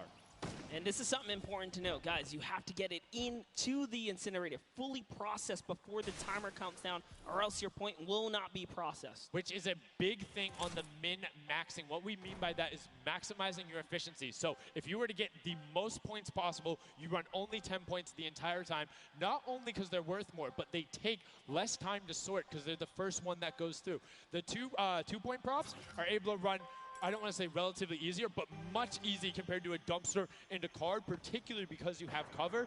With that being said, take about an extra 3 to 4 seconds to sort, so it makes it that much less efficient, plus being only 20% of the point value. That's right, so Clytax there has chosen a big object. Achin and Zond over here, smaller objects. They're kind of blending right into all of the dumpster trash, clearly harder to track down and kind of, I guess, how do I say this? Sort out, right? Yeah. Amongst all the clutter here. Exactly. You want things that don't stick out, or you want to find a path for an object that you can take all the time. So you notice how there's a section where there's like 4 or 5 rusted cars. Grab a rusted car and go park yourself with those, because yes, the guy knows, oh, there's a bunch of rusted cars there. Screen goes back up. Oh, there's still a bunch of rusted cars there. I'm good. Next thing you know, the prop walks his way up. You can also, as you're running, lock rotation. So if you hit your crouch button, whatever you had that bound to, whether you're playing on controller, iPad, PC, all of them end up completely stopping, so it will send you totally naturally, just like what you would see. And this is also those moments, right, when you're in the guard, oh, someone spotted there, popped them. Tomoya, nice job seeing something out of the ordinary, but notice he gets an elimination on the object. You don't earn points for that, so it's just your top job to stop everyone from getting any kind of points, so don't break away with the lead. When you're in the guard tower, you can't allow the group to score, and you're not scoring. Which can end up being very interesting if the team in the lead, which generally happens because you have 3 chances to score, is shooting last round. Right? Because then it's all about how good are your pressure. And one other thing you can see, starting to fire through the screens, very well done for them, picking up an elim there. But right now, Kadoku already wresting the lead away. All 3 of them sitting there at 60, but they're 5-point processes, and it goes through as 2 more dumpsters throw themselves into the fray. And that's because the Funky Fighters cannot earn points here in the guard round. The Sunshine Soldiers using this opportunity once again to just break away even closer to taking lead. And the Chicken Champions can't earn anything either. I love that from Clytax. Right away, hides himself behind the box, and you see his hands. He's like, please, please make sure it's not there. And then boom, gets the point, gets a nice little selfie going in. And you can see all of them getting sorted there. Another way, I'm all about the min-maxing. Point your camera towards the end. You go just a little bit faster. Sundown pulling out the strats here.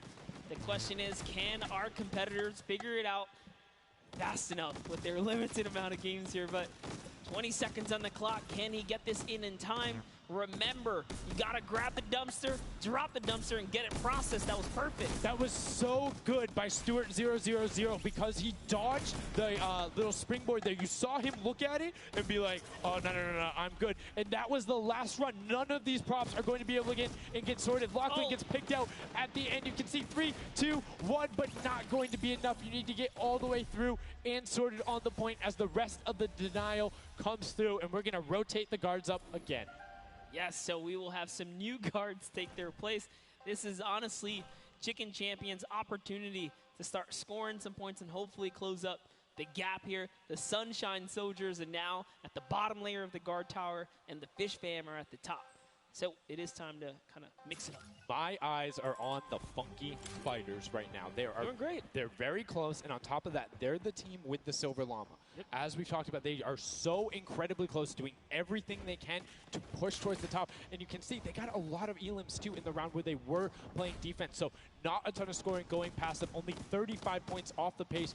But what I'm shocked about right now is there is nobody running 2-point props at all. 0. Tomoya is a genius. He was already spotted out for the statue. He kind of hit over to the side and said, you know what, I kind of got to wait here. I can't park this statue on the open. He's going to be hunting for me, and that's exactly what he does. Kind of sits it over on the side there, and that's how he earns himself another point. So they're actually playing very, very smart here, and that's why they've been doing so good at these competitions. I think the guards need to be slightly more aggressive. There's is unlimited ammunition. You can't run out. Oh. If you think something is suspicious, or if you just want to take a shot at it, shoot your shot. Yeah. What's the worst case that happens? You miss. There's no accuracy stats going on there. If something looks suspicious, don't let it through. You're the guards, and you want to deny as much as possible. And again, every match is for $55,000 for the winning team. You want that, and that will lead into the Llamas as well. You don't want to end up in that 4th to 8th spot. You want to push past your competitors as we see a whole mess of air conditioners going in, though the water heaters in. It was fantastic for Raven's Revenge, and Llama Record Co. are also climbing their way up the leaderboard, 110 points so far. Great job for the Llama Record Company. Alex, JJ, Carnifex, Venos, and Hand of Blood. This team is doing great right here as they seemingly inch their way to the top somehow, overtaking the Cuddle Crew, which, by the way, Lackland's team has been showing up here. It's good to see them, you know, catch a little bit of domination here in this junkyard juke. Well, like we said, the creative finals is all about celebrating the different types of creative skills. There's different ways to express that. We have the World Run where it's there. We saw Sky Station Showdown, which shows off building and team tactics. And right now, Prop Hunt is all about min-maxing efficiency, working together, and hitting your shots. Yeah, absolutely, because when you're in that guard tower, you don't have opportunity to miss. You let them score, they're going to break free and break away with the lead. Here's a look at Svenos here, who's that bullseye, just kind of blending right in. The archery target, there's a lot of them out there, but you need to be careful because they're slightly harder. And come on. Uh-oh. Really? He's floating up Really? there. You can see kind of like the look on his face. He's like, there's no way this works. And one other thing to talk about is orientation of your prop. So you notice he actually swapped his camera and pointed in the other direction. Oh. Unfortunately, was clipping into the trash bag there. But if you're running forward, your prop faces backwards. So you need to run and then turn, settle yourself. That's the best way. Or you orient yourself around the stuff that's near you. Because if you're facing in a totally random direction, that'll earn a bullet in most circumstances. I love how aggressive they were at the final moments. The clock was You gotta go. Yeah, the clock was ticking. They're like, you know what, we gotta get in here. But that was round 3 of 4 for this first game right here. And, you know, it's kind of going either which way. So if you've already had your shot at the guard tower, you're safe. You're good. You can keep getting points. But if this is your last opportunity, you're in a guard tower, that's all the points you got. That's it. They have to hold strong. So this is where it really comes into mind who is running, who is in the tower, and what does the scoreboard look like. So right now we can see right away Llama Record Co. is up there, and I believe it's with, I didn't see who that other team was. When we pan back over, we'll call that out. But Llama Record Co. is in first right now, and I think Cuddle Crew is with them as well. So it's typical that the top 2 would be up there, and it is. The top 2 teams are in the guard tower. So right now, everyone needs to unseat them. Otherwise, they will take this first match of set 2. I'll be honest with you, it's a pretty big lead. That's a substantial lead. Whoever is left in the game, the Sunshine Soldiers, the Funky Fighters, the Chicken Champions, you got to bring these big items through and do it successfully with the limited time left in this round right here, because if not, it's going to be hard to catch up to that 150. We're starting to see a little bit more consistency right there. And look at Svenos shooting. He's just shooting everything. He's not worried in terms of going through there. Does hit one elim, fires the shots off going through, trying to look at just anything that he thinks doesn't look normal. Anything that maybe not have been there before. It's like one of my favorite things, watching him just shoot the boxes like, what's that? Was that there? Was that there? Was that there? Was that there? He's just taking his shots. That's exactly what you got to do here if you want to hold this lead here. And that's why they're dominating. You can see the no hesitation really coming out of them, and that's why they have the lead right now. And it's great. It's great that they're hitting his shots. It's great that Svenos is holding it down. But the Funky Fighters, we talked about it, eyes on them, already up to 120. One more 10-point prop will put them past. And unfortunately for Ninja there, does get hit on the springboard, but gets in anyway, so just a little bit of time loss. A great shot from Lachlan. My lord, I barely even saw that. Ford Turtle from Australia hit a springboard, and Lachlan shut that down. His fellow Australian brother right there. Very nicely done. You don't want to hit those springboards, man. And now you can see 125 from the Funky Fighters. They're doing everything they can to overtake. They want this match victory. They want to keep the momentum rolling. But the Cuddle Group is doing a great job of picking up targets and running their timeout, getting some both right as they get out of spawn and before they're about to score, which the waste of time is even that much more efficient, but unfortunately not finding anything there. Yeah, Lachlan is really not timing his kind of rotations and reloads properly. Notice he's not also utilizing the shooting through the curtain factor there. He's kind of holding himself back. That's why you saw him with a couple Elings right there. But you got to put that pressure down, lock down these lanes so that they don't just get like free rotations through, right? And again, we talked about it a little bit. I'm very surprised nobody is just consistently running 2-point props. You can get them in close to every run if you pick the right path and you take the covered angles. It's very difficult to stop them, particularly with the smaller hitbox. But so far, we've only seen 2 scored. Yep, and I like that. Cuddle Crew right there, 130 points. This is their time. Cuddle Crew still doing really good defense right here. Oh no, but you know, Cass's curse. I feel so bad. Chicken Champion comes up out of nowhere, takes that one right away. Able to get him there, and now the Funky Fighters, 5 points out. Anything going in will be enough, and the time ticks over. They didn't get it in there. Oh! Did they get it in there? They might have got the 5-point right at the end, but no, wasn't enough. Llama Record Co. on the defense says, lock it up.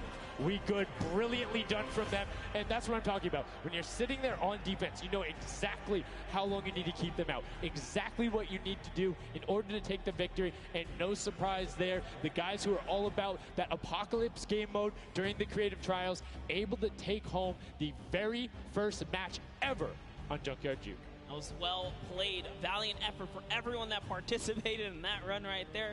And it was a close one. 150 points to the contender having 145. Just 1 point. One small radiator. And this is what I'm talking about, where if you had one person who is running just 2-point props there and got their successful runs at the end, they would have it. That's 3 successful runs. That takes about a minute, and you could have collected it. So go ahead. Nobody opted to it. Maybe some of these guys need a little help here. Let's redo this. What would you suggest here, Sundown? I don't want to say suggest, but I had an opportunity to play a decent amount of it. I'm a big fan of kind of adjusting based off of the scoreline. So if you're seeing you're able to consistently keep running 2-point props, get the guaranteed points. If somebody's playing really good defense and you're not getting 10-point props in, you need to pivot away from that strategy. Because getting any points at all is better than none, and particularly if you waste a run on a dumpster where the entire time you're going and then you're stopping, and then you're going and then you're stopping. Eventually, even if you get all the way to the end, sometimes it's not enough, right? And then you've wasted that 35, 45 seconds, 3 rotations to get just there, whereas you could have grabbed the burger, grabbed the bucket, and ran the entire time, weaved around, trying to like catch a good area, as we saw with the statue, able to hide around a corner. So would love to see in the next match a little bit more, I don't want to say like determination going into it, but be a little bit more deliberate. That's right, but let's go on and hear from some of the deliberate actions over with Zeke, down with our winners. What's up, guys? I'm hanging out with the Llama Record Company. They took away the prop hunt 5-point lead. You guys locked it up at the very end.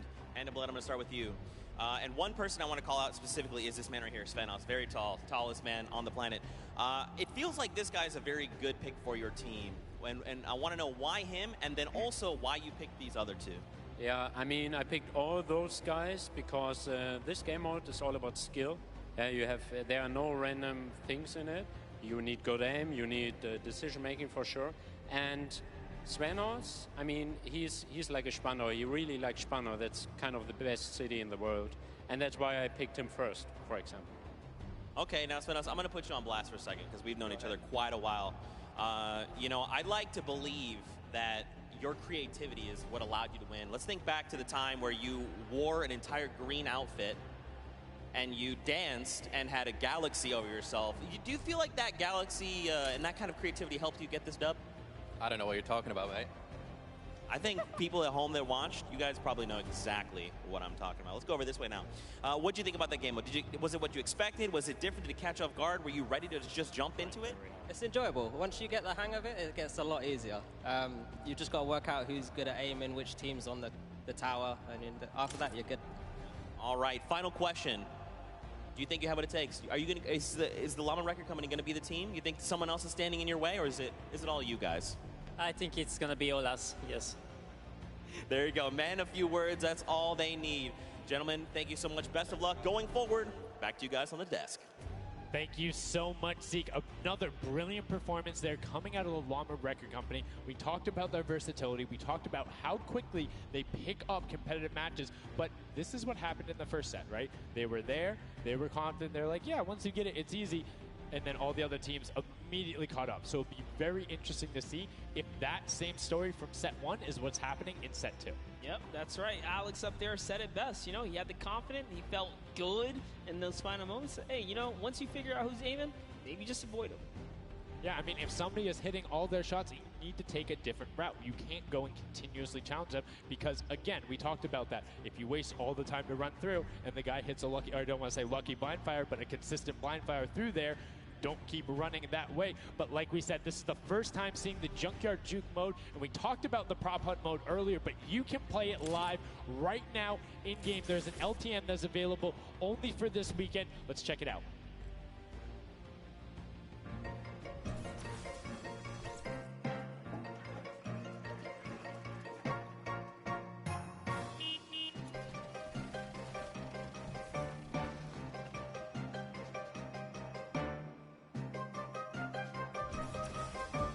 Like we said, you can check that out live in client. It's an LTM that is available only for this weekend. And Monster, have you had a chance to play Prop Hunt? Well, all week long now, I finally really got to experience the Prop Hunt. And before this, I kind of heard you guys talk about it. I was like, is that something I want to try out? But no, it honestly was very fun. There's so many just fun moments, but the ability to then push it to a competitive level, these guys are doing great. But we're now going to get into match 2 of set 2. The second time you will have seen Junkyard Juke, and let's see who is able to push on. The match is about to start. Here we go. The creative finals at the Fortnite World Cup. Set 2, match 2 of Junkyard Juke. That's right. So in the tower, we have Ninja's team, the Little, Whip, Warriors, Taco, Gaz, Caldoc. We're jumping straight into their POV. So notice Ninja firing right through those blinds. He saw something moving back there. He's trying to pinpoint. What was it? He does, of course, track him down. Sport Turtle. Ooh, just a little pixel. You know, you stand out, you're going to get popped here. He needs to make sure he's still watching his left-hand side, though, because there is a whole run on that corner right now where people would be able to come out, and now all of a sudden you see Alex JJ, Tyler, Ryan Franta, MSYB all heading that direction. Nobody is checking that corner. He's checking it every now and then, but he's primarily aiming on the right, and right as I say that now, looks back on over as the rush comes through, but MSYB and Rubius are able to get in. Brilliantly done from them, getting the first points on the board as the Funky Fighters again are able to pull out to a decent lead. What do you think? Would you rather be up in the guard tower first and kind of get that out the way? Or would you prefer to kind of jump in as a prop and get your points first? So for me, it depends if I can get a lead. If I have a lead, obviously I want to be a guard tower at the end because I'm very confident in my ability to just spam shots in the right direction because I know like I can find the sight line and all that. With that being said, if you can get in the guard tower early and you do incredibly well, it gives you the bonus. You know how many points you need to get. You know how consistent and fast you can run. And right now we're seeing a lot more 5-point props than last round. People consistently trying to get those in, recognizing, hey, they're a little bit quicker. People are finding their angles now. But as I say that, Achim with the Sunshine Soldiers gets in that truck. 10 points going over to them, and 15 actually as a 5-pointer got sorted right at the same time. That was perfect. Yeah, and the Sunshine Soldiers had a great last run. Achin and his crew really pulled it together. They were at the top for a while there, but in those final moments, we saw the Chicken Champions take away and kind of break away. And now look, no surprise, Chicken Champs, they're feeling it. They found their rhythm towards the end of the last one. If they carry that over, this is going to be a close one. Yeah, and you can see Carnifex hits the jump pad twice over there, doing everything he can to not get hit, and he does get the teddy bear in. 10 points going through, and Clytex gets picked right at the edge. Right through the current. Taco is like, you know what? I'm going to check the close area. Look at how Chappie's doing it as well. He's actually eliminated 9 props so far, so he is really firing away here, trying to see if anyone's trying to make a mad dash while the curtains are up, and Sandy gets caught right there. Good shot right away. 20 seconds left, so players need to start running if they're going. Good shots coming out from Trappy to get it there and get the reload off. Saw the truck over on the side, is able to pick that one up, and now is looking for the smaller props towards the side. Knew there was movement, just wants to fire it up. Only 10 seconds left. They should be able to get the defense, but there goes a bucket. Look at it. Oh, the cactus. Those are hard to hit. There goes, able to pick it up just at the last second. Good attempt from Kutu, and you can see the points already coming across. Players so far sticking to their game plan. 5 and 10 point props all the way. That is the way to go. Inch your way up and over to that victory there. But that was just the first round of 4 here. Round 2 is going to begin. What's going to happen now is, again, the guard tower is going to mix up. We're going to see new players in the guard tower, and then the other players that were previously in the guard tower back on the prop hunt floor. Yes, you get 1 round in the guard tower, 3 rounds of running as the props, and you can see right away now you have the Funky Fighters up top, and the shots go out as soon as the blinds go down, not letting anything happen as the props march their way out of spawn. This is fun right here. I love watching these trucks waddle about, really trying to find their way, and they see the light go to change, plant themselves down, and they were back out to the field here.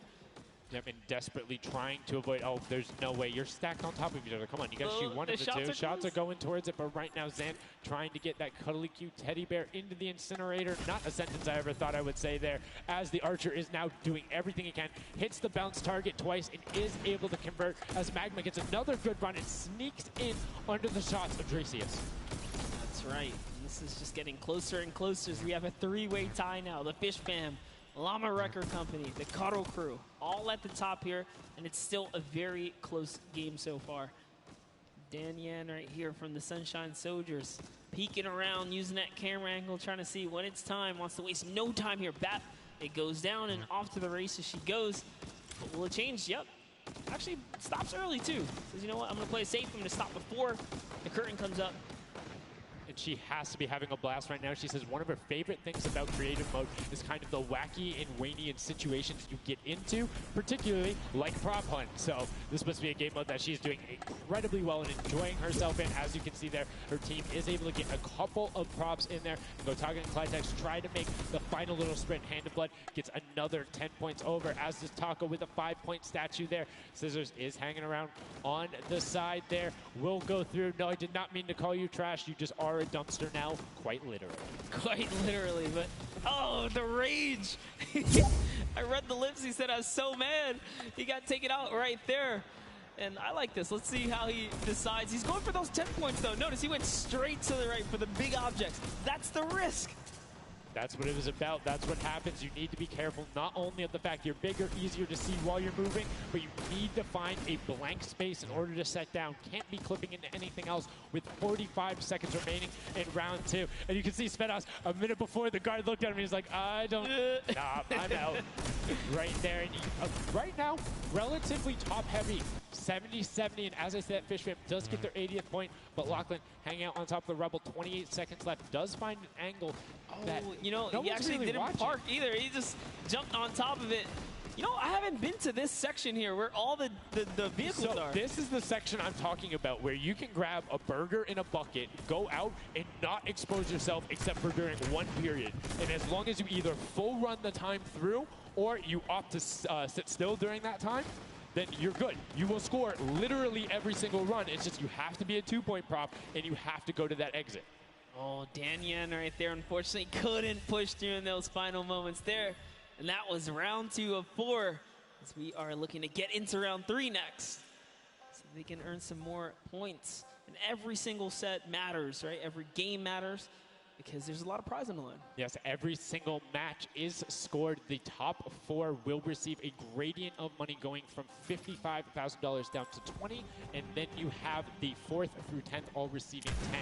That prize is then decided who will receive the Silver Llama. The Funky Fighters currently have one, but who will be able to press with them? Clyde Tax, that vehicle is way too big, buddy. You can't just be trying to squeeze it behind that and not think someone's going to see the tail end of it. Here we have Bensor and Dracius close by one another. Bensor gets popped through the blinds there. And wait, so he's gonna take a couple shots. He said, does his truck belong here? He did miss though. Lucky for him. The bad aim and that moment right there is gonna allow him to sneak that big 10-point. No! He gets taken out. Right there, that's no points for him. 10 is huge in this mode too. It's very difficult to get a vehicle all the way through. I mean, it's swingy, right? If you think about it, the last round was one with 150 points, right? So if you get a singular 10-point profit, that's not an insignificant percentage there. Like, that's going to be able to help your team, but you also need to set your feet there, as Kororo didn't hit the crouch button. It was like, I see you wiggling a little bit there. Yoink. And there's Ninja, Ryan, Fronta, Chappie, many others still in the running here. Just kind of peeking looking around. You see Tyler shooting straight through the curtain. It almost looks like he's beelining his shots down the aisle there, trying to see if he can get anyone trying to exit out. Zan sees one pop up in the air, and I think he might have clipped that person out. Nobody was watching that side. Oh, Fish Fam needs to communicate better right now. Nobody was covering that other side. We saw two teams able to get a decent run out, but right now, Llama Record Company still holding the lead, sitting at 100 points. But don't forget, Fish Fam are up on top right now, are the guards, which means they're not scoring points. He's so fast. Ryan Bronze is so fast here with this prop. Even moving it, he doesn't care. He's going all the way for it. But he's got to watch for traps. See the fear? He's like, you know what? I'm not even going to risk it. I'm going to wait here, get the secure point. So one important thing to notice, too, is Ryan is taking paths consistently that take him to the corner of the guard tower, because the corner provides you with a little bit of natural cover, and it breaks that sight line up. If you're only staring out in one direction, it's super easy to be like, no, that car was not there. I know it wasn't. If you're flipping back and forth across that corner piece, it just breaks up your field of view a little bit more, and it's that much harder to try and figure out what's actually going to hit. That's right, and oh boy, is MSYB going to be able to sneak this huge chuck in? Oh, he actually hit something there. He's going to sneak it right underneath. Lucky for him, the shot did not come back in time. But just that big archery target was almost enough to kind of block him right there. Venos gets another large object in as well. That's another 10-pointer for the Llama Record. It was fully processed here, so now he's at 130. Can the Cuddle Crew hold the lead here, though? Can they secure it? All the Llama Record Company needs to not score right now, and they'll continue to kind of stay in the lead. And you can see Scissors is hitting a ton of shots. They're trying to get the retribution as the guard, and now we're heading in to our final round of match number 2. So we'll see who the guards are, see what the stakes are, and who will be able to take that #1 spot. Again, first place, $55,000, and that much closer to Silver Llama #2. And again, we have the Cuddle Crew and Llama Record Co. up on defense. Let's check out that scoreboard. And Cuddle Crew, Llama Record Co., first and second. Who will be able to overtake them? And they are so close to 5 points separating. It's a battle for first and second now. Yes, Lackland and the rest of his team are trying their hardest. They have to stop people from scoring. The Chicken Champions get up. They can just easily snag this away. But for now, they know the Llama Record Company cannot. They can't take them over. Ooh, I thought he was going to shoot that car. He knew it wasn't there. Nice. Finds the box right around the corner and then gets another one right after. Blind fire through the shade as Rubius is looking to post up there. Spanish YouTuber trying to find a way in, trying to lead his team, and they've overtaken the Llama Record Co. with plenty of time and are tied with the Cuddle team. Any singular point now will put the Chicken Champions as our match 2 winner. They need one prop. That's right, they're so close here. Magma trying to hop on over. Who's it going to be for the Chicken Champions? Who's going to be? Do you think they get a 2-point prop? They have the scoreboard in front of them. They know they need only that. Do you think they run one in, or do you think they stay with what they're doing right now? Honestly, I think they're just going to stay with what they're doing. It's working. Why break the formula here? They have over a minute to do so. And just like that, they are going to sneak that will in be here. it. Yes, brilliantly done. They're overtaking them. And now the question is, can the Little Whip Warriors get enough in to catch them? It's a 25-point spread, but you can get that. You have 4 runners. You can get that in a single run if you're well coordinated enough. Will they be able to catch up, or can the Chicken Champions edge it out and be our match 2 victors? That's right, because the Cuddle Crew is now bumped out. The Chicken Champions are holding it. Little Whip Warriors have scored, though. 1 minute left here. Uh-oh. Raven's Revenge coming up as well, as is the Fish Fam. This is actually getting closer than we would have thought. They're close to pushing out the Cuddle Crew and the Llamas. Yep, and Little Whip Ninja also getting the 5 points there. Will be able to overtake. Don't forget, you don't want to end up 4th to 8th. It's all about at least breaking into top 4 to get a little bit of the differentiation there in the prizing. But the Chicken Champions are pulling ahead. They're keeping that 25-point difference so far between the Little Whip Warriors. Little Whip needs to find a coordinated run with 10-point props in these last 30 seconds, or they're not going to get it. Meanwhile, Bensor running that statue in, trying to lock up everything he can for the lead. and he's being extremely patient with it. Taking a corner run, finding everything he needs to do. Little Whip does get a 5 and a 10, and they're still now only 20 points behind, but Bensor is going to be able to lock that one up from there. 5 points, 25, 15 seconds left. The Chicken Champions are sitting pretty. Yes, that's right. If the Little Whip Warriors don't score big right now with all big props, it's going to be all over in 3 seconds. And it's not going to be enough here because the Chicken Champions, they actually pushed the lead even further. Did you see what happened at the last second? They did score. No. Raven's Revenge grabbed a 2-point prop, hard ran all the way through, got it in, right? And then that pushed them from 4th into 3rd. When we talk about every little interaction mattering, that was it. But the Chicken Champions, one might be able to say that was excellent. They were able to tender defend that title for the match 2 victory and putting them in a good spot to contend for the set 2 llama. You can see the excitement there on their faces as they just realize, hey man, we got this. We're in the running here. The Junkyard Juke could be ours. And you can see they're still talking gameplay right now. Like, they want to know, what can we do more? That play you did right there was awesome, but they want the next one because there's 3 matches for each one of the sets, and a win there would put them in a fantastic spot to get the 2nd Silver Llama. You need that in order to be in contention, and if they're able to split it up away and deny it from the Funky Fighters, the field's wide open. Yes, it's not over yet. That's just another team who takes a victory here, making it that much closer of a running so far. And we saw the Ravens Revenge kind of sneak up too. You need as many points as possible. The bigger the placement, the better the prize as well for the round, so you can't just give up either. You got to push it all the way to the final moment. And hey, hats off to whoever's call that was on Ravens Revenge. That was a brilliant decision, showing exactly why you're able to qualify for the Fortnite World Cup Creative Finals, why you're playing on that stage. Those are the big plays, but again, brilliantly done from the Chicken Champions. Consistent runs, stuck to their statues, stuck to their routes, and took the corners. And now we're actually going to have a chance to talk to our Chicken Champions, the Match 2 champions. Zeke has them up there on the top floor. Zeke, what do you got for us? What's going on, guys? I'm hanging out with the Chicken Champions, guys. That game was insane. Feathers were flying, and you guys clutched it up. Did you figure out the strategy? Because you guys were well and ahead of everybody else. Yeah, we practiced yesterday, and everything is thanks to this guy. This guy always goes for the 10 points, always, and he always gets it. So thanks to you, man. All right, then I'm coming to you, Mr. Carey. What was the strategy? How did you get the 10 points in there? Was it the same every time? Did you switch things up? Yeah, go for the 10 points each time and do the same strategy, and it seems to work. So in this intense game of red light, green light, were you like stopping early, or were you just like going as far as you could go and then waiting for someone to spot you and stopping, or what was your plan? I'm taking it very patiently. All right, now over to you guys. What do you guys think of this game mode? Has it been everything you thought it's been? Yeah, it's great. We had a game plan. We definitely did what we came to do, and that's what we expected. So.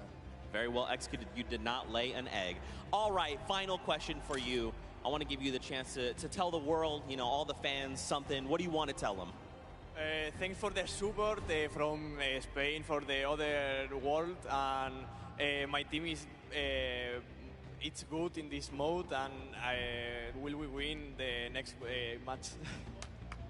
There you go. The excitement is real. Gentlemen, congratulations. Best of luck going forward. We're sending it back your way. Brilliantly done there from the Chicken Champions. Thank you so much, Zeke. They're excited to be there. They stuck to the gameplay. And shout out to Bensor. The one thing he was looking forward to on this trip, he wanted to play in front of a big crowd. He got that moment, running through, securing that for the Chicken Champions. And immediate El Rubius turned to him and was like, it's all him, man. He put the team on his back or put the team in his dumpster. I don't know. That normally that wouldn't be a good thing, but in this circumstance, hey, it worked out for him. Yeah, another prop to Kyoto as well. The only or one of 2 controller players here, you know, in the creative finals. So very nice of him to kind of represent for those guys as well. And again, just showing that he's got the moves out there. He had the moves, was able to find the right angles, and now we've seen some developments from match 1 to match 2. Yep. What was the big thing that stuck out from you that was different? In that last one, honestly, finally seeing someone pick up those 2-point props, right? Using those are points right there. But with that, we'll jump over to Bala. We'll take a fun look at some of the things that developed in our last few moments. Thank you so much, guys. Yes, the Junkyard Juke is developing nicely. Everybody's starting to figure out what all the different tools and props they have available to them. So with that, we're going to hop into some of the tips and tricks that I've seen from the Junkyard Juke so far. We can roll the clip right now as all these players. The first thing I want to point out is there are these springboards. Unfortunately, Dan Yen gets picked out of the sky there. Not too happy about that. But moving on to Tomoya using the statue. This is one of the interesting scores I saw with the statue. Those higher point objects being useful. Scissors here with the springboard. The recovery and just barely doesn't get into the incinerator at the last second. And then here we have Tomoya. No, sorry. We have, again, just an awesome run towards there. Looking like a scene out of everybody, you know, crossing the street at the same time. Here's Tracius hitting some amazing shots through the black. And then he just continues shooting, just hoping that he can get a shot. This is the other team, the Cuddle Crew, doing the same thing, but then also synchronizing, making sure they have coverage on all angles. Finally, Tomoya made some amazing calls. We'll listen to them in a second, but this is what he did. Always timing it perfectly so that he can get in and make sure that his teammates also go at the same time and make it into that incinerator. So we're gonna head and listen to what those communications were like from Tomoya and team. In this one, they made sure the countdown was perfect. 2, 3, 4, 10. I scored 10. I scored 10. We are both. We are both. Yeah, No. good. I One, scored 2, 3, 4, 5. Stop. Oh, they kill me. If they don't kill me, I score 10. Don't 1, fight. 2, Okay, I 3, got 5. I 4. got 5. I got 10. No, he killed me. Oh. We are strong team. Yeah, I scored 0 in the second round. That's the problem. I scored 0 in the first one, so. Like we are all close points. There you go. The Funky Fighters, you know they won the first Silver Llama. We're going to see if they can win the next one. We've got one more match here on Junkyard Juke to go, and we'll see who will come out on top with the Silver Llama from this. Guys, back to you. Thank you so much, Bala, for that great breakdown. Listening in the comms, that's one thing I hadn't considered. I always just kind of like, yeah, it's going to come up now. But these guys all on comms talking, have one guy counted out. That guy's just like a metronome. Make sure he has it on the dot every single time. Brilliantly done from them. But will they be able to take back that top spot? We've seen them do it. If they can grab that Silver Llama, they'll be in such a good spot. But right now, they aren't seeing the same success they saw before. Yeah, you want to get the Silver Llama, but to get there, you got to make a new strategy. I think that right there, there was a lot of information in that bit right there. You kind of noticed the team synergy, and he said something very important in his interview there. Talked about being patient. You really have to be patient. You can't let the frustration get to you. You saw Scissors very expressive on the cam. Just, it's hard to get the pointer, and that's what I talked about before this whole thing started. I said, trust me, this is a lot harder than you guys think. You might just, you know, oh yeah, I'll turn it to something and run it through. Nah, man, you're gonna get shut down. But I mean, it's just like, if you think about it, it's the mental aspect that really comes with it. If you're able to frustrate somebody else, then they're that much more off their game. And these guys are all great at that, coming through from some of the Death Run qualifiers. It makes it that much harder. But thank you guys so much for joining us here. And again, don't forget, there is a fantastic, awesome event-specific merch starting here right now, today on the 26th. You can also get it on retailrow.com. Make sure you celebrate the event. Remember it, grab some from your friends, your brothers, your family, people who couldn't be here, and celebrate the first ever Fortnite World Cup. Yeah, you saw some of your favorite pros and competitors here rocking that new swag. Definitely loving it. All types of collaborations going on here. I love it when Fortnite releases new gear, you know? This kind of allows me to always spice it up. I'm always a fan of anything Fortnite swag. That's pretty much like 98% of my wardrobe at this point. I mean, love the logos, love the bright colors, but enough from us. Match 3, set number 2, the final one on the original version of Junkyard Juke before we see the remix later on. Are you guys ready? That's right. And let's begin. The first round is on their way. Match number 3, set number 2. Who will be able to incinerate the props the most? Who will push out to the lead? And can anybody upset the Funky Fighters who took that first llama? You need to make sure they don't get this one here. And basically, everybody wants first place. Yep, and you can see there, Taldeck did land a shot straight through the curtain. Very nicely done. Another kind of lane, right? You want to look at your lane, see which lane is available to you that's easy to maneuver the objects you want to bring through. Clytex, for example, here is using a bear. There are no bears in this section, but he says, you know what? It's all good. I can sneak this around. So the big thing with the bear, though, that you don't really consider is the coloring of the background. You're in the junkyard. You're a little bit in one of those desert biome situations. There's a lot of kind of muddle browns and oranges around there. It makes it that much harder to stick out. However, if you're grabbing the snowman, you're just really flexing on everyone. It's like, yeah, I'm a snowman. I'm a snowman in the desert, and I'm going to score on you. That's pretty hilarious because, you know, we haven't seen anyone pull out the weird objects in the back end for good reason. There are a couple other fun ones back there. If we get a pan around later, you'll probably notice a big old snowman or something like that. But with all this money on the line, there's no way anyone has time to play around like that. You can't play around because every single one of those runs matters. And right now, we see Sunshine Soldiers swapping over. They've already put in 2 2-point props, so need to be slightly more efficient on those runs, but good job getting on the boarding consistently. And as we say that 5-pointer goes in, boom, they're ahead of the Funky Fresh, who have had a singular 10-point run. So trying to get every possible point. It's all about min-maxing efficiency. Honestly, the Little Warriors are doing a great job at defending here. They all have a ton of eliminations. Taldeck at 6, Taco at 5, Kaz and Ninja both tied at 7. That is pretty good. They're shutting down all of their lanes. These guys are not here to play. Remember, as you're a guard, you don't accumulate any points, so it's good. They're knocking this out the way, and they're doing a great job defending. Keeping them out, making sure you find the right lane angles, and also sometimes just putting shots out in the right spot. You just need to be able to consistently deny as much as possible. And Taldog, that was sick! I was like, are you behind that? Yep, what's that? Didn't see that there before, didn't see that either. Taldog doing a good job so far, spotting things through the curtain. Let's see if he can find another here with a random shot. Oh, something landed. That's why you don't want to hit those spring traps there. They make it so difficult when you're a larger object coming back down because it's just so much motion on the screen. When everything else is still, if you see that thing falling through, like, it's an easy shot. And particularly for all of these players up there. I mean, Gotaga and Crew, everyone on Raven's Revenge, him, Magma, RTA, and Chappie, all have been able to hit their shots. And then, I mean, Little Whip Warriors is a team of pitcher shots. That's right, and there it is. Last opportunities to make a point have just concluded, and that was the first round. There are 4 of these, so we're going to switch up the guards now. Little Whip Warriors get a chance at, you know, trying to earn some points, and as do the others. The next round will begin. That dragon's so cool. That's so cool. Look at that. Yo, almost looks real. Yo, shout out to the observers. That shot right there, that's really cool. Big fan of it going out. And as you can see now, round 2 is underway. This is the final match on Junkyard Juke of set 2. And right off the bat, 2 archery targets and a water heater marching on out.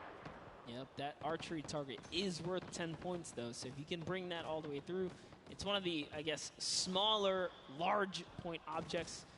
Magma doesn't even care. He's impatient. He saw the blinds open up. He just kept going. Savenoff did pump the brakes, so even right here, notice, stops it very early. He's just trying to blend in and get as many points as possible right here. Ooh. Did get picked up. It might have been the book there. That's the one thing that you need to note that makes it very difficult about the bullseye or the archery target is the fact that because it has those placed legs, you have to be deliberate about where you're setting down. Otherwise, you're like, boom, right there. That book would be a giveaway if somebody decided to look down and double check that box. But there's 6 other boxes around, so relatively safe. Good path chosen there from Tyler, and opts to stop and be, you know, a little bit of patience, and might have cost him there. I think he would have had it if he had just go full send, and I think he thinks so too.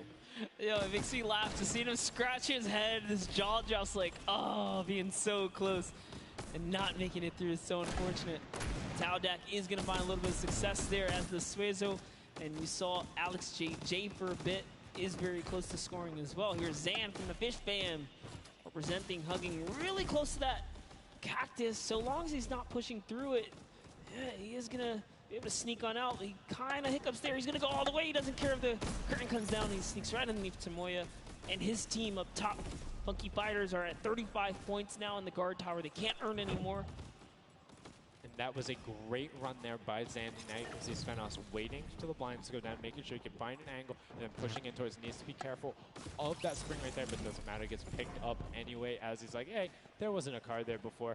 Alex JJ now looking to find a run. You can see Fish Fam and Llama Record Code currently hanging out at the top, but again, haven't had the chance to be up there, so can be expected Alex JJ now 2 targets, both running out. Good stops at the same time, but particularly if you have 2 people taking the same path as the same item, it kind of has a little bit more of a benefit because you're like, yeah, those were both there but mine. There's no way those are both props. That's what I was going to say. I was like, you know what? Honestly, if you see a bunch of the same things, they blend in a little more. It's when something's an oddball that you really start to shoot. So maybe it is a good idea to time it, right? But there's split spawns, so you don't always consistently. There's different spawn points around the map that have the different exits as you go out, so you can coordinate with a teammate. Or what you can also do is sort of bait somebody else to do it, right? So you see somebody who's running an archery target, and you're like, okay, I'm just going to grab that too, and then you follow their path. And if they get picked up, oh, well, you look slightly more natural, particularly if you're that much more patient. And you can see Svenos is actually doing that right now with Carnifex, both of them going into the box. Svenos does hit the spring, is hanging out behind the car, and will get the score. That was a great run from him. Yeah, he actually recognized where he was not looking down in the right direction, so he took advantage of that. Funky Fighter let his guard down for just a second there. He did manage to sneak on through, so that was the big point there in the final seconds as this round is now coming to a close there. Next round is going to begin. We're going to switch up the guards. Take another look. And no dancing, just props and shots going out from the guards. Round 3 kicking off in the final match of set 2 at the Creative Finals. Who will be able to take that second silver llama? And right now, you see Bensor is going in for the 10-point prop right away. Kutu does get the Mimic, but then opts to go for a different route as players are starting to feel a little bit of the pressure here. You can tell they need to score points. It's the first time we're starting to see some gnomes out there and another teddy bear on the run. That's right, Kantaka representing here. He's putting himself straight behind every object that he can. I love that they're using the smaller objects. It's so much easier to score with those. When you bring those big ones out, it really is hard. He actually put himself inside the truck. You see that? He's following Kuta so close here. Just got to use him as bait, really. As you get behind him, he's safe. Yep, because they don't think they're going to fire twice in there. That's the benefit of it. But right away, you see Kaz, Taco, Chappie. Great little run there from the Little Whip Warriors. That's going to push them back into contention. There's 65 points currently, but a dumpster going in from Hand of Blood. There's another 10 points for Llama Record, though, pushing them up to 90. And they were the winners of that first match. So if they can hold on, they know they'll be the guards in the final round. They need to build up as much of a lead as possible here. Carraro actually has 15 eliminations, so he had a super successful guard round. But the Chicken Champions need to get picked up here. They need these points. And there it is. He's doing a lot of work for his team, showing that, hey, I can push us up here too. Just gonna go ahead and take that 5-pointer, throw him right over the Fish Fam now. And they're in the top 3 running. That was a great run from him. Corner peeked the entire time, made sure nobody was looking for him. Like, he was barely threatened, but right now, Bensor coming through. The Chicken Champions, can they overtake in the last minute? That's 10 more points. That is going to go through for them, and it starts pushing up. Llama Record needs to get in some runs. The Chicken Champions will not be on the defense with them for the last one, so they're pushing it through. Right now, it is the Sunshine Soldiers and the Fish Fam up there, so they're doing their best to delay everyone. Sandy gets picked off by Tyler, and now Carnifex is chilling in the back on that rusted out car. Hand of Blood just barely avoids the shot. Oh, saw the hitbox going through there. The Tracers finding a way through the window, but not enough as Dracius gets in. 2 more 10-point props also going over, and we're seeing, I think, a little bit closer of a score here, minus the fact that the Chicken Champions haven't shot yet. Yeah, this is pretty rough. Neither have the Llama Company. The Llamas have not shot, went into the guard tower at all. You can tell because when we go to their POVs, they don't have any elims, so they have not taken a run yet. Yes, excuse me, I misspoke there, meaning the Chicken Champions had already shot. Oh, the fact that they're already up so to they're doing great.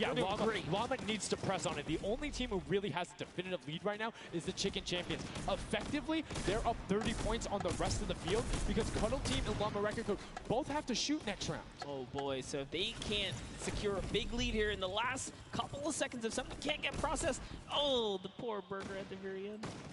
Burger did not get processed. We like it, never frozen there. Brilliantly done. Doesn't find it. Great work from coming out, and Carnifex doing a great job. Round 4 will begin. It's going to be the last match, and we're going to see what the line is going to be. Who is up in the tower? Who will be able to defend? And can they hold them off? Again, it's Llama Record Co. and the Cuddle Crew up there. Go Taga. It's already up there. And you can see the Chicken Champions were able to connect, so it's all about can a Little Whip and them catch up. They need a fantastic run, and they have to do everything to deny him, and you can see right away already tunneling in on those 10-point props. Yeah, the Cuddle Crew cannot earn points. The Chicken Champions already have the lead. They just kind of continue to press on here. Llama Records are up at their run, but it still matters. There's so much on the line for depending on each game, right? Each game is worth so much. You still want to hold your placement regardless of what. This is still a fantastic game for all the teams in the top 3 right now. And I mean, we saw the Ravens come up huge in their last match, pushing all the way from 7th into 3rd because of clutch last-minute decision-making. Right now, Little Whips are trying to do everything they can to catch up with the Chicken Champions and not deny them. Ninja still sticking with the water heater runs, trying to get as many of those in, but the Chicken Champions are still stretching out their lead. They have a 25-point lead, which means the Little Whip Warriors have to either start fast running with the 5-point props or switch to 10-point props. They cannot catch them doing a patient 5-point strategy right now. They won't have enough time with how good the Chicken Champions have been. They have been the prop masters so far. Yes, they have. They were doing so good, and oh no, Ninja hits a huge spike there. He's trying to dodge, and he's so close to making it through. It's very, very close. Here comes a 10-pointer from Taldoc, sneaks it right in. That's great for the Little Whip Warriors. That's actually going to throw them over the Llama Record Company right there. Cuddle Crew actually is somehow up. Look, the Little Whip Warriors actually went to 2nd place now. They're so close to overthrowing the Chicken Champions as well.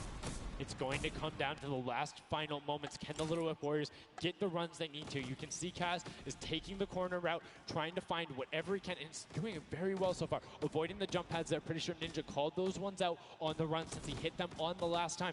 You can see they're only 20 points down. They're all on 5-point props right now. They will be able to do it, but all of a sudden, Fish Fam is right there as well. They're only 25 points out. Here comes a rotation of prop. 5 points will be coming across for the Little Whips. Fish Fam also getting it, but Cuddle Crew does finally get pushed up there. Brilliantly done. 15 points now separates them, but Ryan gets one in for the Tender Defenders, pushing it back up to 25 with only 30 seconds remaining. Rubius knows if he can get this water heater in, if he can be safe. Oh, apologies, hidden so well. He was the statue going on there. And as you can see, hits the jump pad, stays on the corner, will get it in. That's going to push them 30 points clear. But as I say that, Fish Fam catches right back up. 19 seconds left, Monster, in the final match of set 2 on Junkyard Juke. Can the last-minute scores come through? 25 points. They need a run of 10s. Kaz got in. The box is coming just behind. Fish Fam gets picked up. The Chicken Champions have done enough to round out the final match. Brilliantly done in match 2, repeat at match 3. They are the Chicken Champions. Excellently done, and they defended their crown. That's right, and you have to give props to everyone else that managed to kind of hold a top 3 lead, especially right there in those final moments. Little Whip Warriors, the Fish Fans really coming up at the end there, you know, bumping up their prize earnings, because every round everyone's a winner, but you can earn just a little bit. You can win a little bit more. Yeah, it was just brilliantly done there. And these are actually the creators who helped with this. Brilliantly done from them. Some fantastic gentlemen. Thank you guys all so much for your help in making this mode come to life. Some fine gentlemen up there. The creative builders were at that game jam out there, spent hours and hours, and it really blows my mind to see what they're able to do in this creative mode. Because, like, I'll go in, I'll play some stuff. Yeah, I think I'm pretty good. And they're like, oh, yeah, after 20 minutes, I have this full game mode. Here's how the scoring works. Here's the barriers. I'm like, and that's the magic of creative, right? These unlimited possibilities, really, when it comes down to coming up with these game modes. We've seen tons of fun ones obviously develop, not only for, you know, the creative kind of fun side of the community, but the comp side as well, right? There's plenty of great game modes out there. Yeah, shout out to all the guys out there playing Storm Wars. We know you guys enjoy it, but that was a fantastic way to close out set number 2. And a brilliant, honestly, I enjoyed Junkyard Juke. It was fun to see kind of the definitive playstyles come out. Patience ended up being key, but players started finding the diagonal runs, knowing that, like, hey, I'm going to stick with the statue because this is my comfort, or like, I know on this run I can be blocked by this tree and this dumpster, and I only show myself once. But again, brilliant from the Fish Fam and Little Whip Warriors to push up and pass those guys in the last moments, pushing them into the top 4 and earning just a little bit more of that prize money. That's right, because they want it all here at the Fortnite Creative Finals, and it's going down. So, you know, you love to see it. We've seen a series of, you know, I guess different people succeeding, right? And all of these, the Chicken Champions really kind of came out. Well, that's what, again, I love about all of this and about creative. There's so many different skills that Fortnite isn't all about one individual thing. You see these guys, and what they're doing is incredibly well. Able to execute the game plan, talk with their teammates, come up with something new, and the Chicken Champions elevated. They were clearly better than the rest at Junkyard Juke, but the question is, will that continue when we get into the Golden Games? Right now, we're going to get a chance to speak with the Chicken Champions, who's up top with Pooks. Pooks, what do you got for us?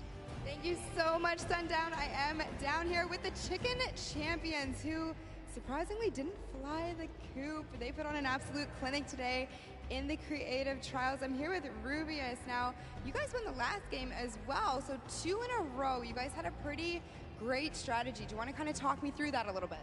Oh, what can I say? It's the power of Norway, the power of Spain, and the power of Detroit. Like, we're crushing it. And we're a chicken, so we're good at hiding. Like, we're not good at shooting and stuff, but at hiding, we're the best. The best strategy, I think, is, well, let him take the big stuff, and we are like the supports. Like, we take the small stuff, the 5 points and stuff like that, and the trick is, don't tell them, anybody, but the trick is to go in the corners. Like, no one is watching the corners. It's insane. So no one is watching the corners. I hope all of your competitors did not hear you just say that. Now, he said that you were in charge of taking the big items. Does that put a little bit more pressure on you? No, it's good. It works good, so. So you guys have a ton of confidence now. You have won 2 games in a row. I'm so excited to see how you all perform in the rest of the day. Going into these next games, do you have anything you're going to change, or are you going to keep things the same? We're just going to keep things the same, stay consistent, keep a level ahead, play slow. That's really it. So. And finally, just for you there on the end, I just want to talk a little bit about, you touched on the diversity of this group. Yeah. Now, I know you guys have really not played together much before. What has that been like, coming together, playing here with your teammates from all over the world? It's amazing. Share these moments with my team, and the next mode, it's amazing. And bueno, this parkour, I think my team is very good in parkour, and I win. We win. You guys are so confident. I love it. Hopefully that carries on into your next games. Congratulations again, guys. Thank you so much. Sundown, back to you. Can I send some love to Twitch chat? Oh, Let's go. Twitch chat. Twitch chat. There we go. It's everywhere, man. Thanks for the plug out there, El Rubius. Fantastically well done. Love to everyone all over, no matter where you're watching, whether it's Fortnite.com/watch, on Twitch, on YouTube, in client, you're loading up all that stuff. Thank you guys so much for all of this, it being here. Set 2 is done. It's wrapped up. But, I mean, we saw a big shift in the gameplay. We saw a lot of different changes going on, and it's going to be interesting to see what ends up converting into the Golden Games when we see a little bit of a remix on it. Not going to spoil any surprises. I know, it's fine. But I'm just curious to see who is able to then take their gameplay and enact it when you get to think on it. Because you get to then process and be like, okay, we were this close. We were right there. If we had maybe like a little bit more aggressive, or like maybe if we were a little bit better on defending, or maybe one person picked a different lane, the result could have been different. And these guys have been so good at adapting to the circumstances that I have no doubt that the Chicken Champions aren't just going to comfortably sit on top. Yeah, not only that, they gave away some strategies, so we'll see if Bala outside can, kind of break that down and see if he can give us a little more insight on everything. Thank you so much, guys. The action is heating up. It's also heating up outside. Trying to cool off a little bit here at the Fan Festival, but awesome games of Junkyard Juke. And Chicken Champion seems to be racing away with this one. We're going to take a look at some of the moments from that last game and how they won. So here, first off, just having a good time in the front, and also maybe flexing a little bit their trophy that they may have just secured in terms of a llama. We'll find out that later. But their strategy the entire time, they said it before in the last game, they're just trying to go for the high points. They're just trying to score these, at least getting not those 2 points that Monster was advocating for, but go for the statues, go for the boilers, all those things that net you tons of points, and that's how they came out to a lead. Here it is again, them just cheering on. We have the reactions from the Chicken Champions on their win as well. Nice trophy lifts. Maybe they'll be doing that later on here. The statue using that to get above the opponent's vision, their field of view. so that they can't see, they can't hit their shots, and the reactions of the wind. Just bliss as they win their second game there on Junkyard Juke. Absolutely amazing stuff, guys. I can't wait to see who's going to earn that and who's going to continue on towards their path to the Creative World Cup champions. Thank you so much, Bala, for that in-depth analysis. Now, I know you guys want to see the standings. We want to see them as well. Unfortunately, there was a slight little hiccup. We want to make sure everything is right because this is a huge moment for all of these guys up on that stage. So while we sort that out, we're going to go to a quick break. And when we come back, we will have the standings after set 2 and then move into set 3, which is the world premiere, never before seen world run. So if you need to go do anything, go do it now. Take your bio breaks, take care of everything you need, and then we will be right back.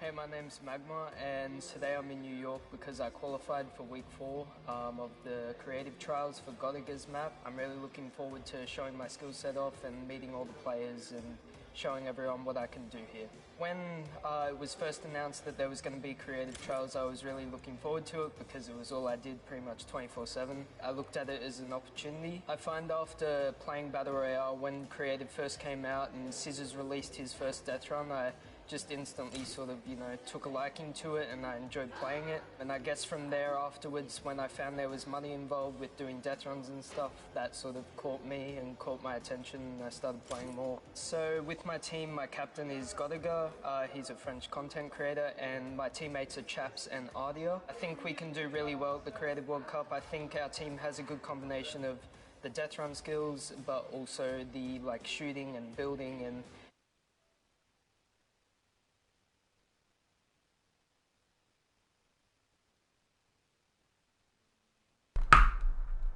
smash the rest of the competition because we have the Battle Royale skills, building. Alright guys, my bad.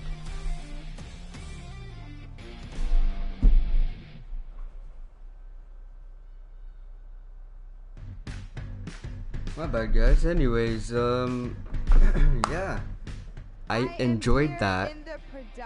And you know what? Let's go play a match real quick.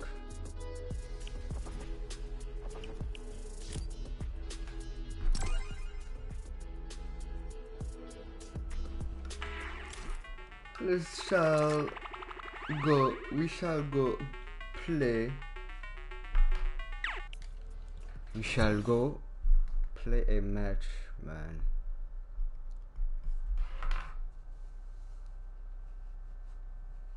But yeah, hopefully y'all is enjoying the World Cup. But I've been here for the whole past 2 hours, man. So yo, I've watched everything, yo. It's actually sick. I'm in love. Yo, I don't know, man. Scissors with Ninja. You know, remember that fight?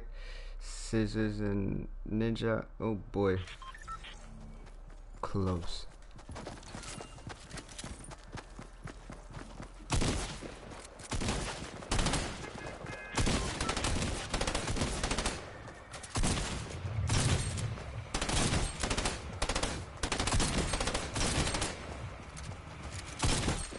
My point is on shot.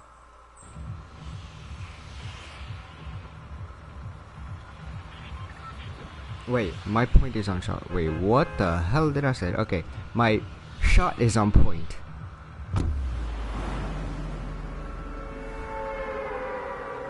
There we go. My bad for that. Anyway, blah. Cause now I'm just mind filled with that game.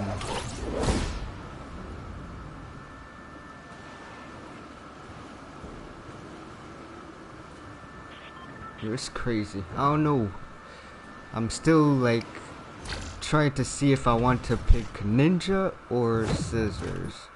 But I love Scissors. I love Ninja. I love everybody, but especially Scissors. He's in phase.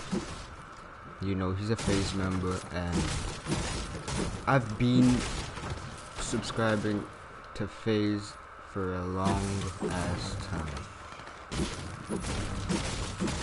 Like, probably a good actual 5-6 years. Yeah, 5-6 years. And yeah, I'm in level phase, yo. So I don't know. Let me know.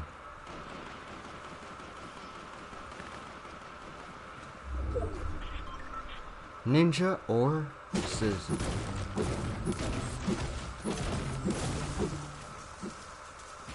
Yo, I don't have a gun, I swear. This game is weird.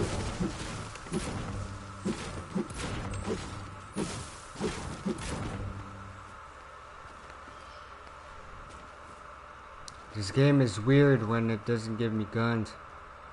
Just like, give me a gun, please, at least something.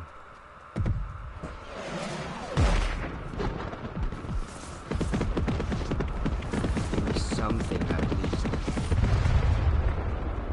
At least one little thing. Aren't I right, guys? Aren't I right? Please don't be anybody here.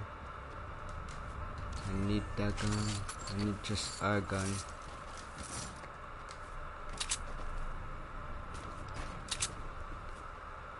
Or a gun, my bad. Bruh, really? Ain't no bullets in that? Oh my god.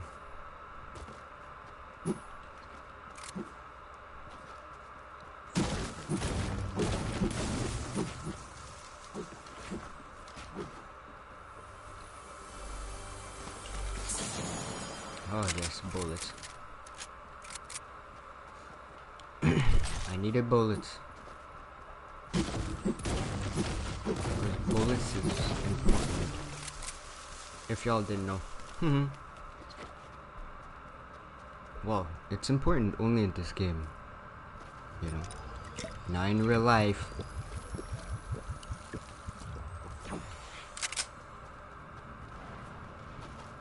But whatever.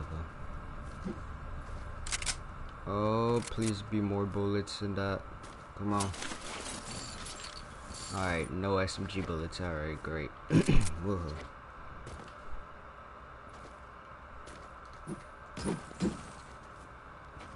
Woohoo.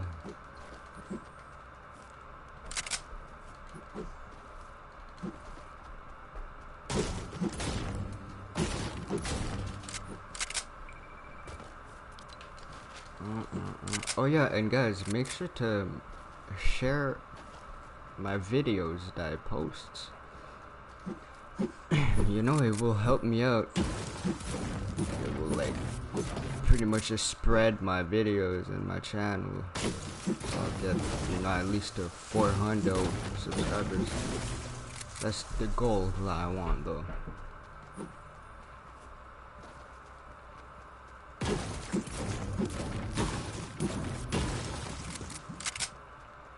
I saw somebody. Yeah, I see someone.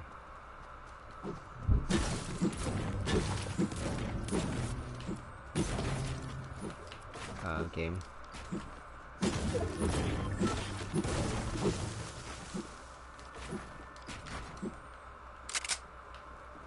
Where did he go?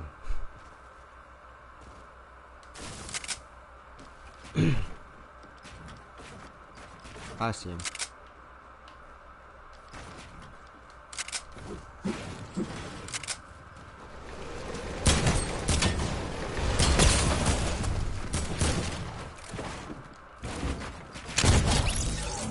Booyah! No scope, you are not escaping from me. Well, GG's on my part though.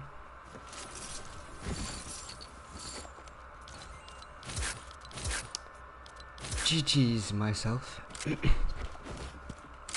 That was some nice plays that I just did.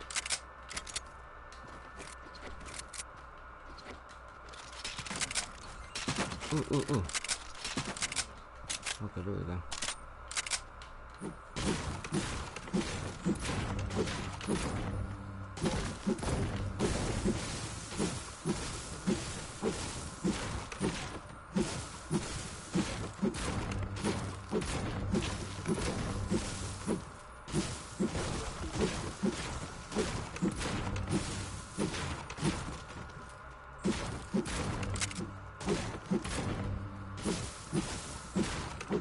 Oh wait, loot here.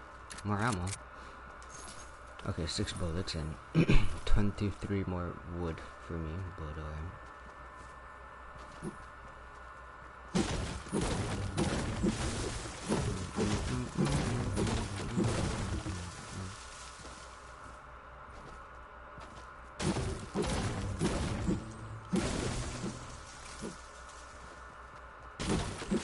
I wanna see people. Wait, there's only 23 people left in that huge ass circle?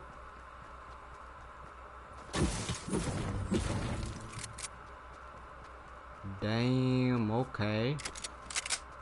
No, that's what I'm talking about. Okay then.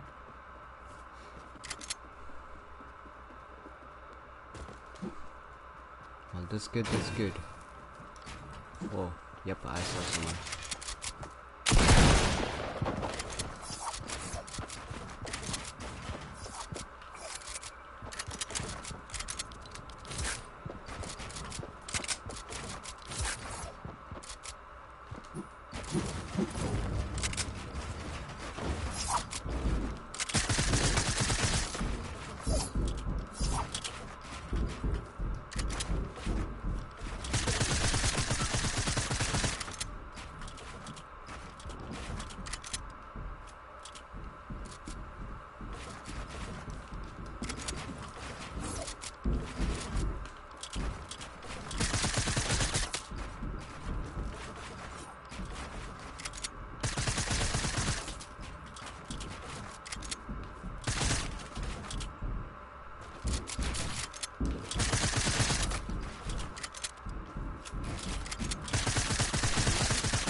Come on.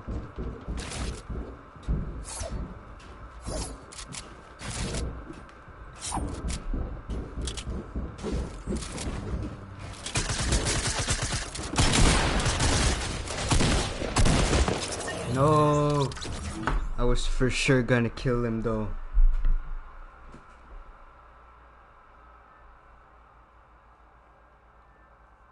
But it's alright, man. It's alright.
Okay, guys. Yeah, that's why I can't wait to, like, pretty much finally have the next season. But yo, I'm from season 2. And this is gonna be crazy for me. For real crazy. Trust. It is gonna be crazy. Well, that's what I think. I don't know about you guys, but in my head, that's how I think. But you know what? Just for y'all, I'm just gonna play matches and that's it. Alright, you know what? Let's just watch the live.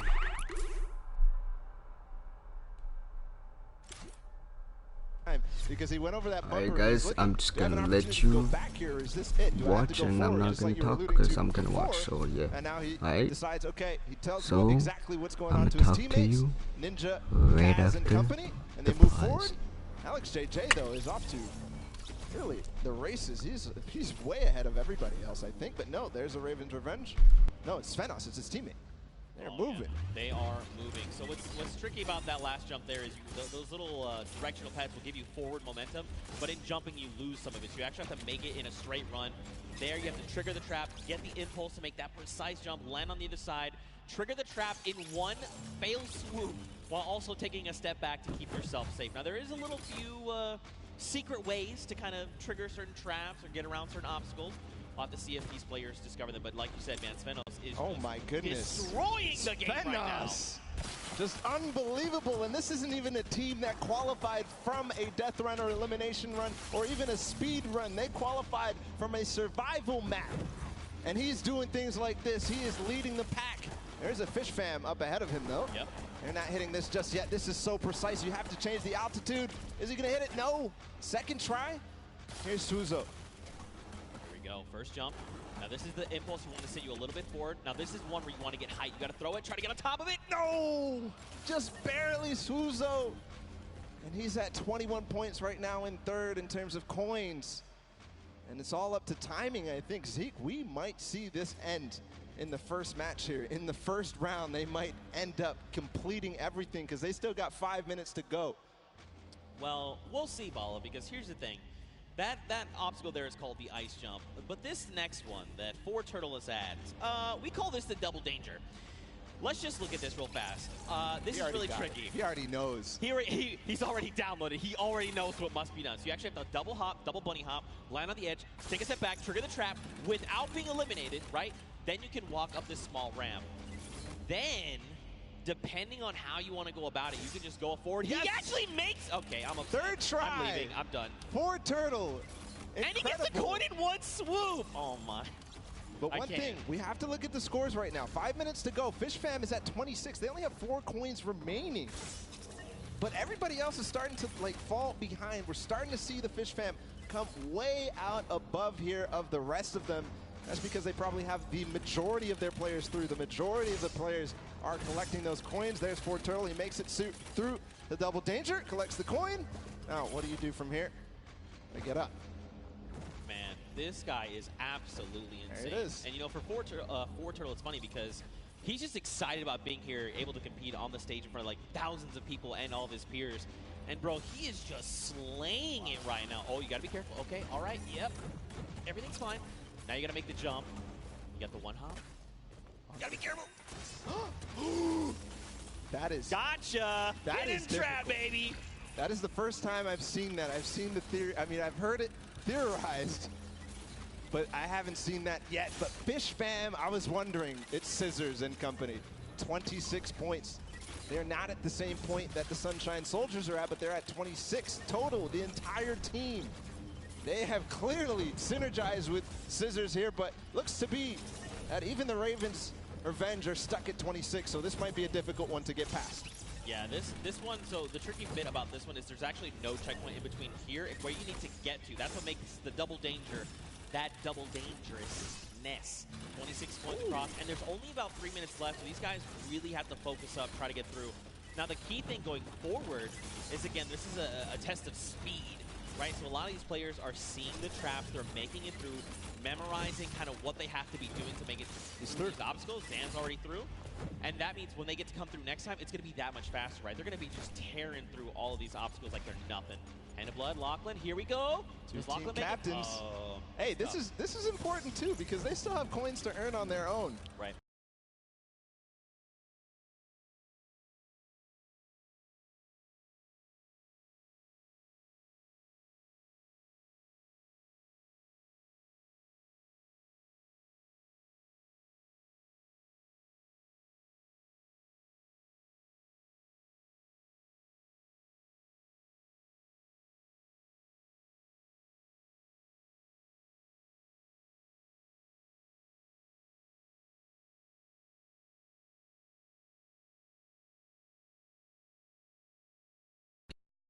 He is. He's insane. Look at these the precision jumps, man. He's not going to miss this ever again because he already knows that trap, unfortunately, was timed at the wrong time for Clytax, but he's up above. Let's see what he can do here, going to try and attempt this again. Trap above. When he lands on that, he has to jump at the right moment, then slow himself down. Ford Turtle from up above, still back. Nobody has passed this point just yet. All right, first trap, second trap. Hop across, take a step back. Nice. Jump across, take another step back. Okay. He was trying to be a little greedy there. I respect it. You know, you sometimes just want to land on that without having to kind of hop back out and kind of just risking that. So it's good that, you know, well, it's not good. It's bad that he messed it up, but it's okay. This is Turtle. He's an MVP. We're watching him. This is crazy that it comes down to this. There's a minute and 30 seconds about to figure this out. He got up here before, and he didn't make it through the door. He's not going to make it again. Unfortunately, everybody is hard stuck at 27 coins with 1 minute left. I believe whoever is going to be the first to make it through here might find themselves the first winners on the world run. 1 minute left. You got to be thinking, are they saying Raven's Revenge? Wait, they just got the 28th coin. They might be through Thread the Needle. Next up would be, I believe, bump jumps. Did get through. We saw the end results up there. Made it through the door. Okay. Yeah. Ooh, nice catching yourself. All right, you got to clear the trail. That boost pad on the side. It's just disappointment and frustration in his face. Ooh. If he wants to secure this, he needs to try to get one more coin in the next 30 seconds because I think Ford Turtle is going to be able to catch up. Here's the jump. Right. This is the first time we're going to see this. 25 seconds. Okay. So this is where you risk it all, man. This is it, the leap of faith. Watch these precision jumps. We've got 18 seconds left on them. So these are these Neo jumps, right? You jump out and around, keeping that momentum. 10 seconds left here. 1 coin remaining for the Ravens Revenge to find. He just got to get around that corner. I don't know if he's going to be able to climb these staircases just now. No, he's given up. He says no. Everybody else is left in the dust. Ravens Revenge take the first world run with 29 coins. Not quite finishing the map, but I believe next time they might. And these legendary birds of the sky, they made it all the way up there, man. They were on the leap of faith, that last little section there. They had 29 points, and if they had made it up, especially if they made even just 2 people up there, they could have been kind of starting a rotation, right? You jump first, see how far you can make. I will follow. But the big key for them is now they know what every single relay is, right? So going into this next round, they can say, we know we have to do. Don't forget, make this precision jump here, do these little things to try and get through. And that could prove to be a very good advantage for them. Yeah, and they don't have the Silver Llama yet. They don't have anything in terms of Llama, so this is important. Any of those teams that don't have a Llama right now, they need to earn it if they want to be in contention towards those golden games. Of course, every match matters, Zeke. They are earning prizes every single match. And that's got to feel good, right, to have a stellar game here to get some of that prize pool for yourself and your team. That's huge, right? Like, so much respect to these. Also, Turtle, what the heck? Yeah. What is this kid on? Yeah. Ridiculous. He was one of the first to achieve every single obstacle every single time. Finally, he got stuck on that one at the end. I don't know what you were calling it. It was a nice twist of the tongue, but just amazing there from Ford Turtle to be the first every single time and then getting overtaken at the end. But, you know, next time, he knows it now. He's probably going to be the fastest to get ahead of everybody because he knows it all now. And you saw how mechanically good he was once he figured out the obstacle. So I think all signs are pointing towards another Ford Turtle performance like that. I mean, like you said, he's downloaded it all, right? He's got it up here, and now just put it down on paper. I mean, Again, though, Ravens Revenge have got a little bit of that that advantage, right? They've seen the other plays. I think the big thing, though, is trying to get more of your teammates through to the challenges, right? Like, it's very difficult to try and get all 4, in one fell swoop, Raven pun.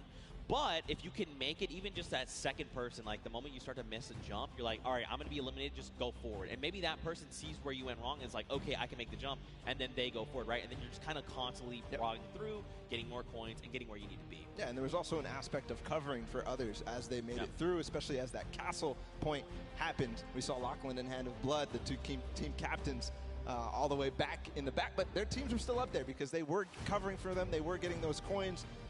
But next time, they definitely need to be trying to make the effort to get all the way through and collect those coins as time progresses. Yeah, for sure. I think what would be only fitting is to hear from one of these teams. Specifically, I want to hone in on the Cuddle Crew. We've got none other than Monster standing by with them to hear their thoughts. What happened here? Okay, yeah. All right, so here we have it, Lachlan. I know, I've heard from the grapevine, these guys and yourself actually qualified for the creative finals through a death run. And boy, oh boy, I just got to know what happened here. How did this translate? This is a death run. What happened, Lachlan? Look, the qualifying map was a bit of a puzzle death run, so, they had time to work with it. It was our first attempt running through, so it was a bit rough. I don't know if you guys caught me sitting on like an impulse level for like 10 minutes, but that was fun. So we're not going to do that this time. Clytak's over here. He's our designated carry, so hopefully he can carry us harder in the next round, and yeah. I hear that. So now I got to come this way. Lachlan is dependent on you guys. What was going on? Was the death run, did it catch you by surprise, or was it just certain tricky moments that kind of choked you up and had you hung up there? I was a bit of confused in the castle because I didn't know where to go, and then the impulse jump to the at the beginning it just messed me up a bit. And at the end, I didn't know where to go. It's just a bit confusing. And I have one more question here. So you guys have not seen the death run prior to this. Do you think that kind of held you back? And if you have another run at it, which you will, do you guys think that second time around you'll kind of have the strategies down packed? And I'm going to come down here with this. Yeah, I think that the first time around is always the hardest because, you're kind of going into this environment, you don't know where to go, but the second time around, I think we'll be a little bit stronger, and hopefully we get better time. Absolutely, I bet it. So once again, this is the creative finals here. You guys, like I said, Lachlan pulled through with the puzzle death runs, but just showing the difference here. So we're going to send it back up to you guys at the desk. And again, thank you. Lachlan, you are good at many things, but apparently you're showing the world you're not the great at impulses. But it's okay. You're going to have another shot and showing them that the original thought we had is wrong, because I know you can do this. I know you can. We had a chance to talk earlier, and you're like, bro, I'm the best. And I was like, I know that. Show everyone that. You just got to show them, Bala. You know what else we're going to show them? We're going to show them the standings after that first game in this set right now. Who ended up where in terms of the prizing and where they are on their journey to the llama at the end of the set. So it's Ravens Revenge, obviously, in first. They earned themselves $55,000 and that much closer to the silver llama. That's right, but don't forget, Funky Fighters and the Chicken Champions both have those silver llamas. That is going to be a massive determining factor in going forward. If you're Raven's Revenge, you are absolutely looking to try and snag that silver llama if possible, because that's going to put you in contention, right? Then you have to set your eyes on the gold llama for the tiebreakers. But all in all, to be able to kind of come through and win that prize money for you and your team is massive. They have confidence, right? And again, I think the only other team that stands right in their way right now is for Turtle. This guy is a maniac. He's showing us that he is. Let's see if that happens here in game number 2. The Sunshine Soldiers fell short, but Fort Turtle showed us all what he was made for. And I think we're getting ready to go into the match. As all the players are loading up right now, there's the Fish Fam, Scissors and company. They're all about to start. The gates are about to open. Guys, let's hear it for them. There you guys are. You're paying attention. I respect it. Here we go. 10 minutes. Countdown has begun. The gates are open. And now here we go. Husey is first out of the gate, immediately just flying. You can see this is completely different than before, right? Before, people were kind of taking their time. Hey, what's this? I can't see where this ledge, what's going here? Let's sit here and inspect everything. That's not the case now. Everyone is just flying through these obstacles. Yeah, a couple of these guys have not gone down yet. Here's Magma making his way through with the Ravens' Revenge. This was the team that came out on top and was the player that led them all the way up to those treacherous stairway that we saw at the end there. Almost getting up around the corners. And here it looks like we are almost to the castle for Fort Turtle. And this is the player we were talking about so much, Zeke. That's right, man. A legend in every way of the word. Stewart almost making the jump for the Sunshine Soldiers as well. Unfortunately not. So this is this trap, this obstacle, very precise jump. You actually have to impulse a very specific way, at a specific angle, at a specific distance away from you to make it all in one jump. You can also, I hope they're not listening, but you can turn around and actually impulse backwards, right? So you face away from the tires and impulse yourself backward while jumping. Again, even doing that though, very precise. You know, you have to make sure you're doing this in one go. Look, Hyozi's already here. He's already trying to collect the coins. Already towards the half pipes in the castle. Wonder if he already triggered all the traps down below and grabbed that coin, or if he's leaving that for another teammate. Gonna grab that coin perfectly. Nice job by Hyozi. Now he's moving up even further. No, he's going to go back to get those traps. He made it. There you go, Suzu. Nice. All right, trigger the trap. Take a step back. Impulse forward. He's already too shallow. I mean, look. Through the castle. Yeah, I'm actually surprised. So don't forget, the castle is open. So once you do make it to that halfway mark, you can just send someone forward, right? Like, even if you're the first one and you're really confident, you can say, hey, Bala, I know you made it first. Just go. Go up to the next round. I'm going to stay behind. I'm going to pick up the coins, right? So quite a bit of teamwork going into this. But look along the way, man. These jumps are crazy. Suzu, what are you? Okay, what a legend. What a legend. Showing everybody that he can hang. He's led on the team of Scissors with Fish Fam. We saw them not too far in the prizing. 18 points right now. They're leading the way. But no, it's actually Fort Turtle again. Already towards these varying distance impulse jumps. And is he going to first shot it? No, not exactly. You know he's going to hit it on the next time. Yeah, absolutely. Again, you know, this is kind of one of those things. The more that you do this, the easier it is the next time around, right? Once it's like you throw it here, you're like, nope, that's not correct. This might be it. Okay, closer, closer. I like it. Will he make it on the third jump? Don't forget though, we got the Funky Fighters at 20 coins. We've got Fish Fam at 20 coins. Sunshine Soldiers, they need to try and pick it up. Here we go. Nice, but get across. Nice. Perfect play from Fort Turtle. Now towards the lava jump and what you were dubbing as double danger. Is he going to first shot? Does dodge the traps. Okay. This is from where he went last time. Gets the coin. He's going to double back. First try. Oh my goodness. He went through those. I would have gotten scared there, but no. Fort Turtle knows exactly what he's doing.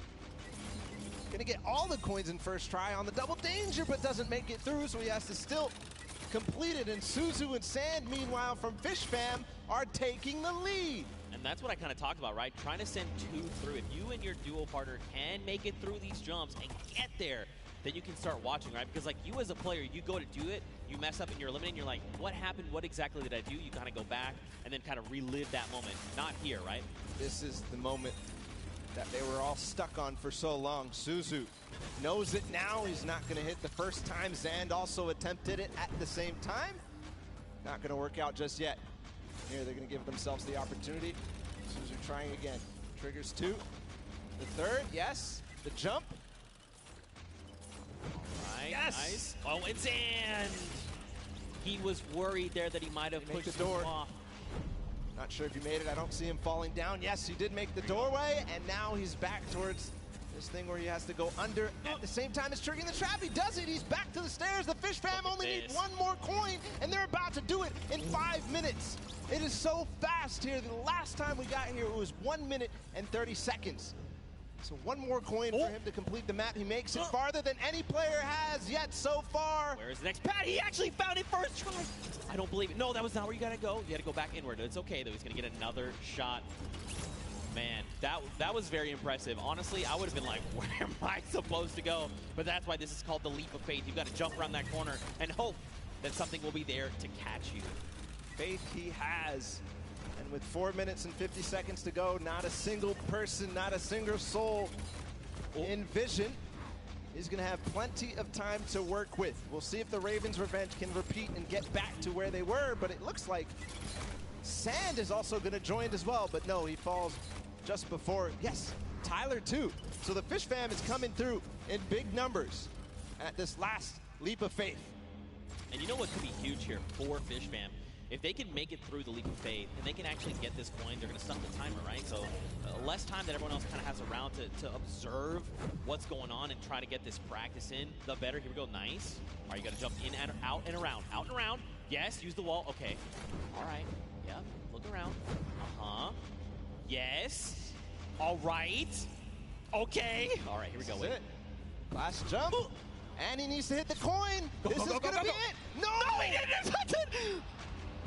Just barely missed there. Finally hits the bouncer and he's gone.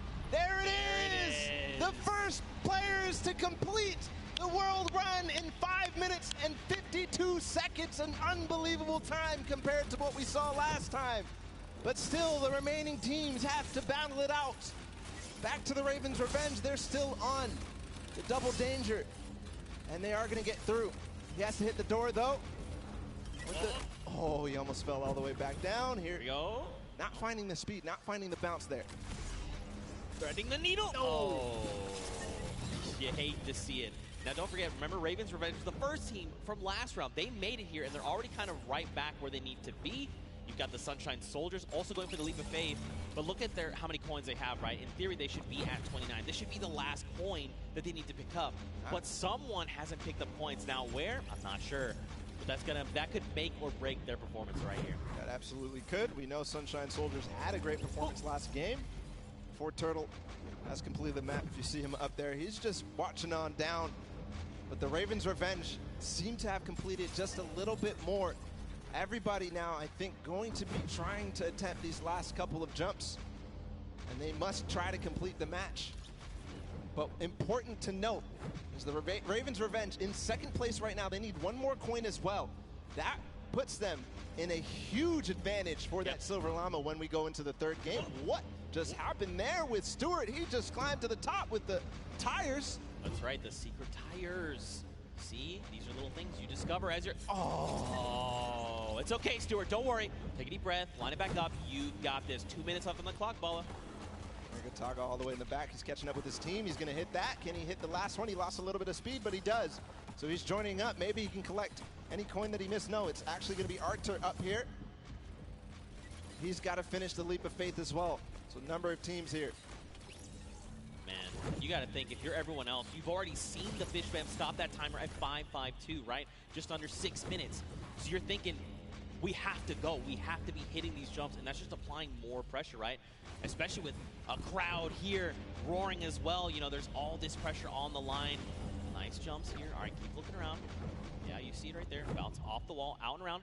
Oh! So difficult. So challenging. He's learning the reasons why right now.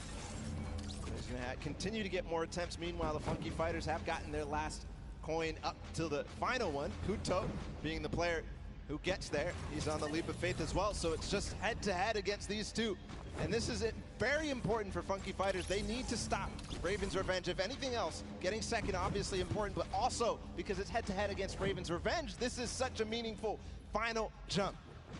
And, I mean, don't forget, they were the winners of that first round, so they already have points built up from that. If they could secure this last coin, that could be massive heading into the standings. But again, we've just got about 50 seconds left here.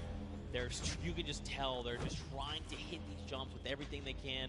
Okay, Kuto, a little bit further than we saw him last time. He's got to make the leap of faith. Yeah, this is the one you have to go out and right? There you go. Now the bounce off the wall. So looking exactly, seeing if there's any more opportunities. He makes it. Okay, this could be clutch. Bounce. This could be clutch here from Kuto. Just gets to the top here, and then he needs the bounce pad. Yes, perfect. Just the coin now.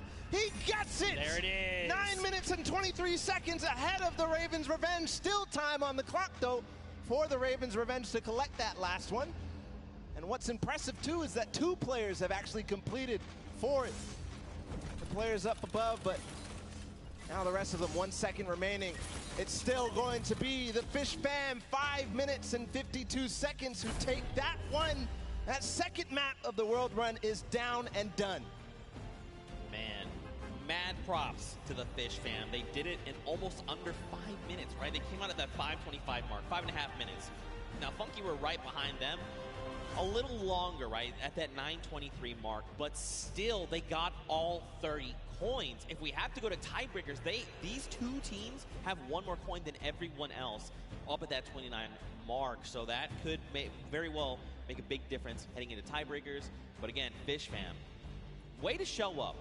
I respect it. It's crazy, the improvement from game 1 into game 2. Yeah.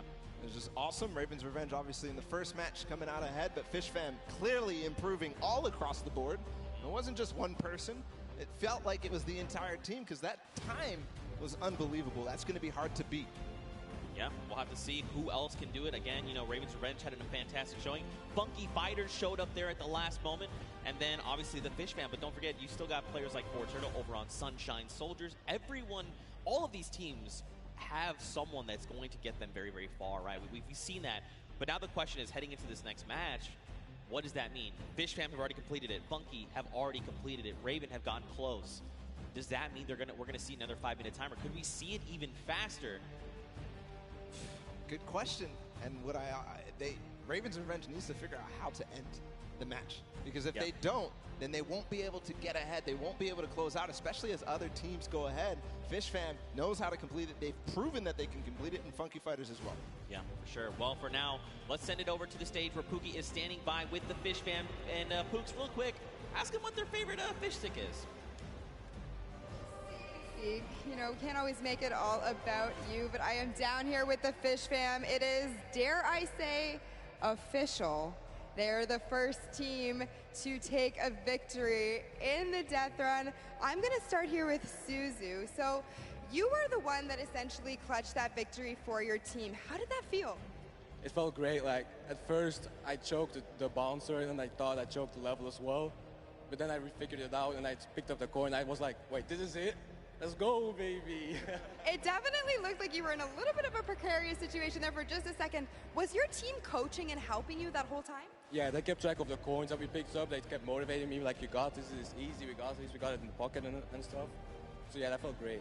Awesome. Now, I'm going to come over to you, Scissors. We all know you are the veteran of death runs. You have been doing this from the very beginning. It must be an absolute honor to be here on the stage today competing, being able to help these guys out, pulling through to a victory. Are you going to continue the strategy going into the next game? We've got the strategy on lock, and obviously it's awesome, you know, helping these guys, but they're helping me win. They're the real speedrunners. Well, I mean, it is a team effort at the end of the day. All of you have picked up coins. Sand, I'm just going to go over here and talk to you really quickly. Now, I mean, this Creative Cup, what does this mean to you as, you know, a creative champion? I mean, I'm not a champion yet, but maybe, yeah. Maybe one day. Well, thank you guys so much for staying here, hanging out with me. Best of luck in the next run. Zeke, back to you guys. Look at that, the Fish fam ready to go back in. They're already getting their heads back in the game. Also, great pun, Pookie. Also, I'm upset with you that you think this is all about me. What is wrong with you? All right, though, anyway, what kind of takeaways do you think these players can make heading into the next game? Well, the takeaway that I take out from that is that they were all supportive. The interview, they said they were supporting each other, keeping track of the coins, and pushing their Suzu ahead, making sure that they're encouraging him. But for everybody else, I think the takeaway is, how do we beat that leap of faith? Yeah. That's the one that everybody's gotten stuck on. They've wasted a little bit of time at the double danger, but the leap of faith is really where everybody needs to close out, especially the Ravens Revenge, if they want to get that silver llama. Well, we'll have to see how things unfold for them. Very quickly, though, let's take a little break here. Let's send it down to Cam for his insight. Sundown, what you got?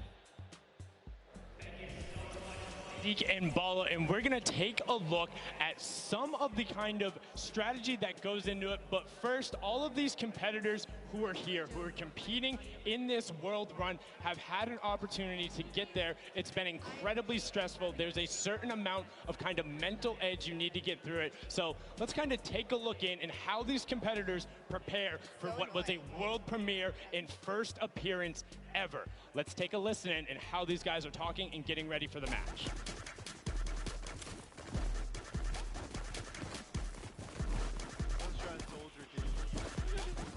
All the Ravens getting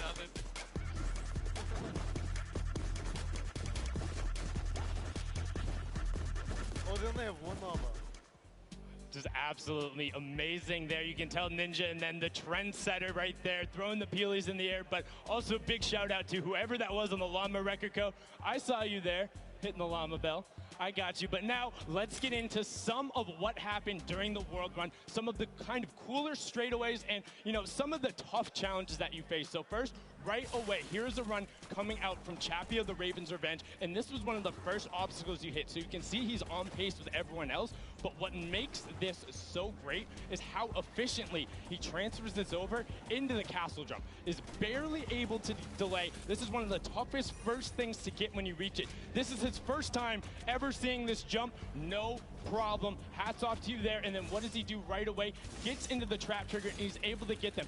Notice how as soon as he goes, he is quick flicking his camera back the other direction and gets all of those so consistently able to get it. Now, we saw a smashing success on their first attempt. Unfortunately, the Cuddle Crew had a little bit of a harder time when it came to that castle jump. It's okay, this could have been my replay and I wouldn't have been lying. So many of these, they're so incredibly difficult because you think, oh, I want to maximize my height up, but you have to get it out with the correct trajectory. Now you can see Ninja able to get through the speed part of the run and then over the top. This is towards the back half, and look how well he's able to then trigger those traps and get through. But the Fish fam were the ones who were able to make that incredible run on the back of Suzu. Now this was from his first run when the Ravens Revenge were able to get it, and if you look at the timer, next time he faced this, he about finished the course. So an incredible job from him to make sure he is pushing the limit with what they're able to do. And you can also see the level of communications. He knew he messed up right away, and then he immediately communicates to the team. It's like, hey,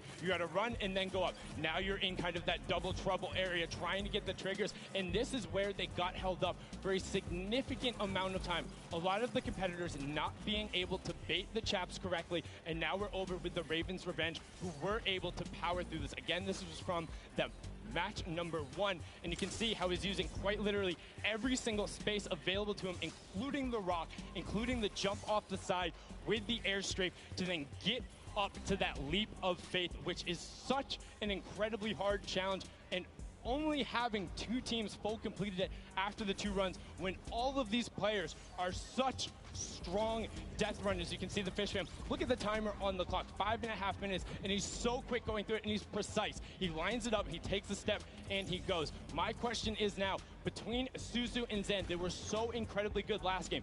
Can they beat that time? Can they keep pressing the pace, and will they be able to do it better? Because when you get up here, you have to do everything right, find the lineup, not miss a single one of your drops, and then get the final coin. Was able to then double back and grab it there off the launch pad for that 5:52 time in the #1 spot in match number 2. This is now the second time we've seen the World Run, and we asked the question before, what happens in run number 3? Can the Ravens Revenge get over that last obstacle of the leap of faith, or will everyone else start pressing up higher and higher and being able to challenge him? Match 3 is about to be underway. We're going to throw it back inside to Zeke and Bala. Gentlemen, take it away. Thank you so much, Sundown, that insight. I mean, he's asking the tough questions. What happens in match number 3 of this set? You know, again, Fish fam, you saw, I kind of touched on a little bit earlier, you want to have as many people up on that leap of faith as possible so they can just sit there and rotate around. But before we hop into this next match, Bala, I think we probably want to take a look at the standings. We want to see how things are going for all of these players together. And of course, you want to take a look behind us. We've got Fish fam up there in first place from that last match, walking away with a nice chunk of change. Ravens Revenge there in second, Funky in third. Don't forget, Funky Fighters and the Chicken Champions both have silver llamas, and that's going to play a big factor later on. Everybody needs to make sure that Funky Fighters do not get that last silver llama, because then they are out of contention if they don't have a silver llama, because Chicken Champions don't really mind because they have another place to play. They are kind of out of contention for this silver llama right here, but still, so many different teams have an opportunity here. The Ravens Revenge, the Funky Fighters, Sunshine Soldiers with the Fort Turtle, and then the Fish fam as well, able to collect it. So we are going to get into the next game of the World Run, the last one of the set. Here we go. The timer is counting. We've got 10 seconds before the gates open, and they start the run. Scissors, you can see the focus in their eyes a little bit there of Turtle, and here we go. Ladies and gentlemen, the World Run commences right here right now. The players are out the gate. Here we go. The first run, Taco, Taldak, they're right out. Ninja falls, unfortunately. So does Kotu. Zan there looks like he's making upper with Tyler. Magma, Kororo, they are just neck and neck. Again, you know, it just goes back to once they figure it out, they're just going full send. I want to see who gets out to the early lead here. Suzo, the champion of the last one with Fish Fam. He's a little bit behind, but again, he has the opportunity to catch up when he starts getting to those more difficult obstacles. Right now, it's not looking like anybody really taking a huge lead, a huge advantage, because we all saw how proficient they are in these early stages. Really, the first obstacle that stumps most people is this impulse jump. That's right. Here we go. Don't forget, this is that precision impulse jump. You can do it forward. You can look away. First jump, unfortunately, too shallow there on both sides. And both from the Fish Fam will be going down there. I saw there on the left, there is actually a team that has made it across. You've got Raven's Revenge, who is in the castle. And I believe it was actually the Llama Record Company that are also at the castle right now. Fish Fam, the Cuddle Crew, Raven's Revenge, Sunshine, and the Punky Fighters. And now the Llama Record Company all have 11 coins. See the castle run, how fast they can get through there as a team. Also very important, as most players are now getting through this first difficult impulse jump. Looking for anybody rising up, looking for anybody completing this trap obstacle course inside the castle. If they can collect those coins fast, the players who get fastest through the castle and really collect all those coins are, in my opinion, the people who are leading the pack. Yeah, I almost think, like, should you just, like, as a squad, grab, like, send one person to each thing and just, like, very quickly grab all four, and then as a squad go up, right, so that you have more chances going through every single challenge. Obviously depends on how many of you actually get to the castle. What a time there from Scissors through that one. Is he going to be able to finish out that impressive performance? He's got a couple of jumps still to go. One. No way. I will. 2, 3. Scissors showing off why he's one of the best at these types of maps, but way ahead of him, his teammate Suzu leading the pack again. So this might be a better time here for Fish Fam. All right, man. Scissors, that was insane, dude.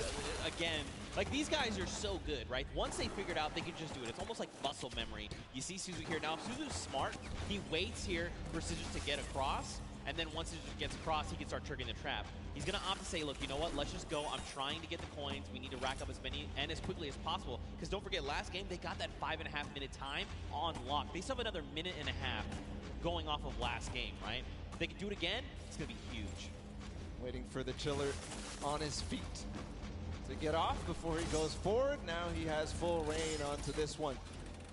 If he one-shots this, he's putting himself in such an amazing time. He's kind of letting his team do the rest of the work. Oh, one shot here from Suzu. Is it possible? Getting through the door? No, just short. Shallow. But he did not go all the way back. He's continuing the recovery on this run. Not quite enough. Man, Suzu putting everyone in his fishbowl, saying, don't worry, fam. I've got this. Gonna jump down, first trap. Second trap, hop across, take a step back. Nice.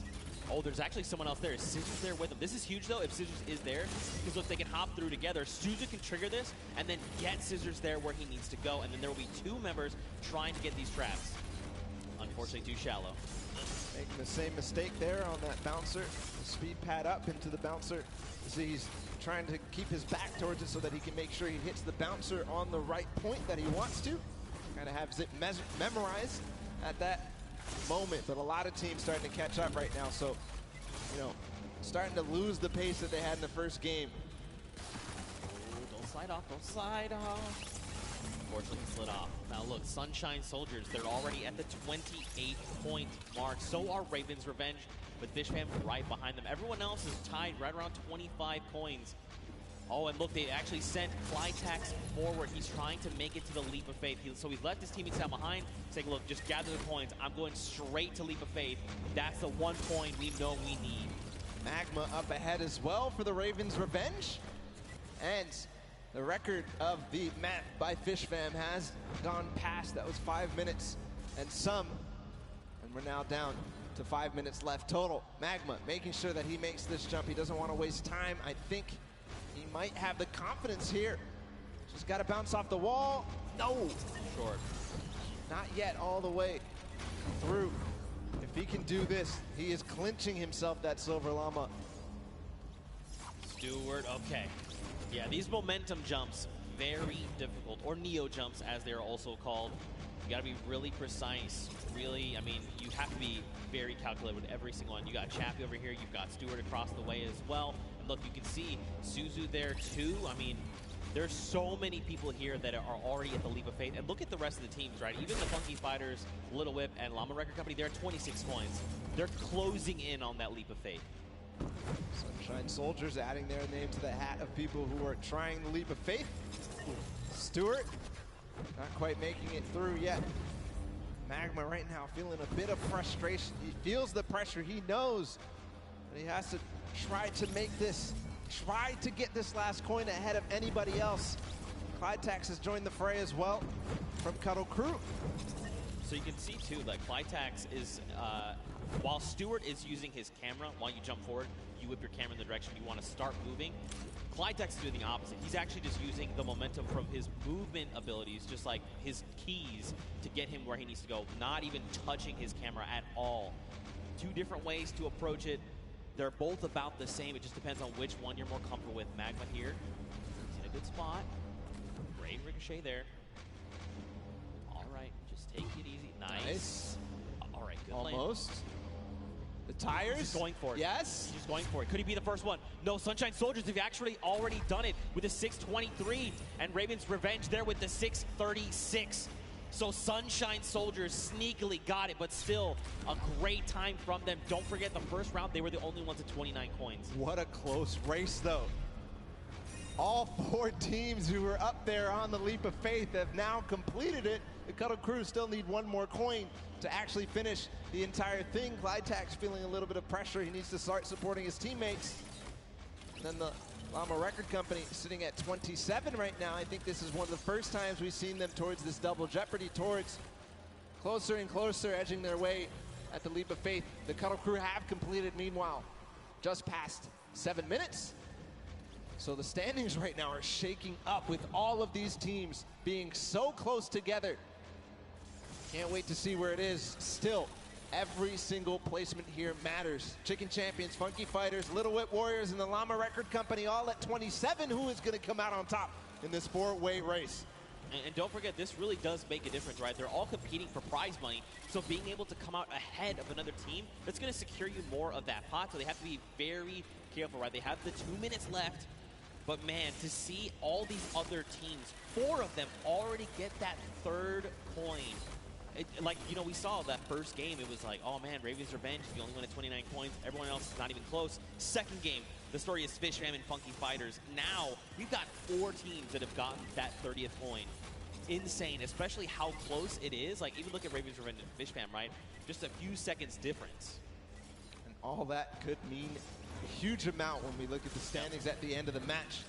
But meanwhile, nobody yet up to that leap of faith. Oh, actually, Kuto. But we saw him finish the game last time for the Funky Fighters. See if he can do it again. He's got 1 minute and 15 seconds to do it.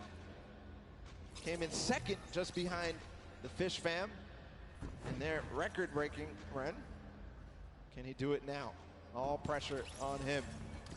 And I mean, you gotta look, right? All of his other teammates are still being eliminated, right? They're trying to get up there because, again, just more shots you can take at the leap of faith, the better, right? The more chances you have of securing that 30th coin. So many teams are approaching this leap of faith now. You can see in the background, there's at least 3 teams up here total. Could be also some players who have not yet finished the map from the other teams. As Chappie sits there, Chicken Champions making their approach. I'm wondering, Kororo, if you do this last one, you are going to beat out the Funky Fighters. And that could mean huge placement in terms of the prizing at the end of this. 30 seconds to go. All right, wait, he's made it. Okay, look back down. Okay, it's fine. Small jump. Got it.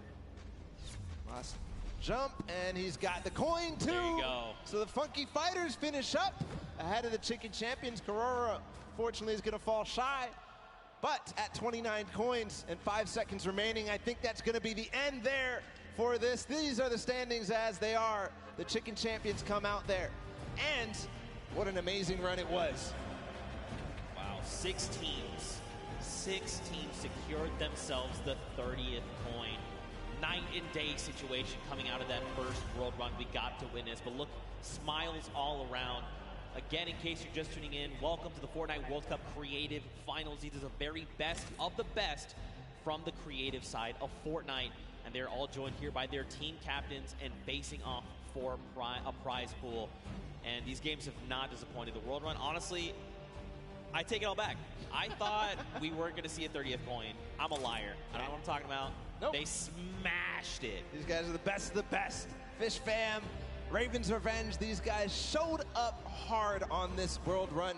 Absolutely incredible performances, 2-time finishers all the way through.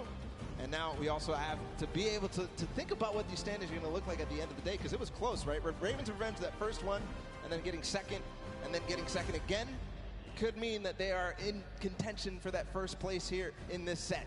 Yeah, I mean, so Raven had plenty of 29s, right? They came in second, I think, just about every game except that last one. You got Fish Fam. They had the fastest time of 5:25. In that last game, we saw Sunshine Soldiers, though. They had a 6:23. So it depends where they place in those other matches, right? What does that mean for all these standings? Don't worry, we're tallying everything up. We're breaking it all down, and we'll have that for you as soon as we are ready to do so. But man, the world run was dope. That was super fun. It was like we were like casting golf. Like, oh, takes a shot, and he sinks it. Sinks it first. Absolutely crazy. The tension at the end when everybody realized that they needed to make that last jump was just awesome to feel. The crowd was feeling it too when you made it towards that last one. When they finally made it through that last tire, or making their bounce all the way through, just like flying through the sky for that last coin. Felt good. It's got to feel good for these guys. Yeah, and I think, too, being able to just, like, key in on different players, right? It wasn't like it was for Turtle. We saw in that first run was dumpstering everybody else.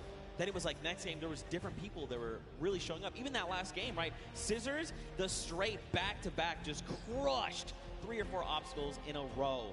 It was insane. But for now, let's go ahead and send it over onto the deck with Pookie Face. She's standing by with the Sunshine Soldiers. So, Pooks, what you got?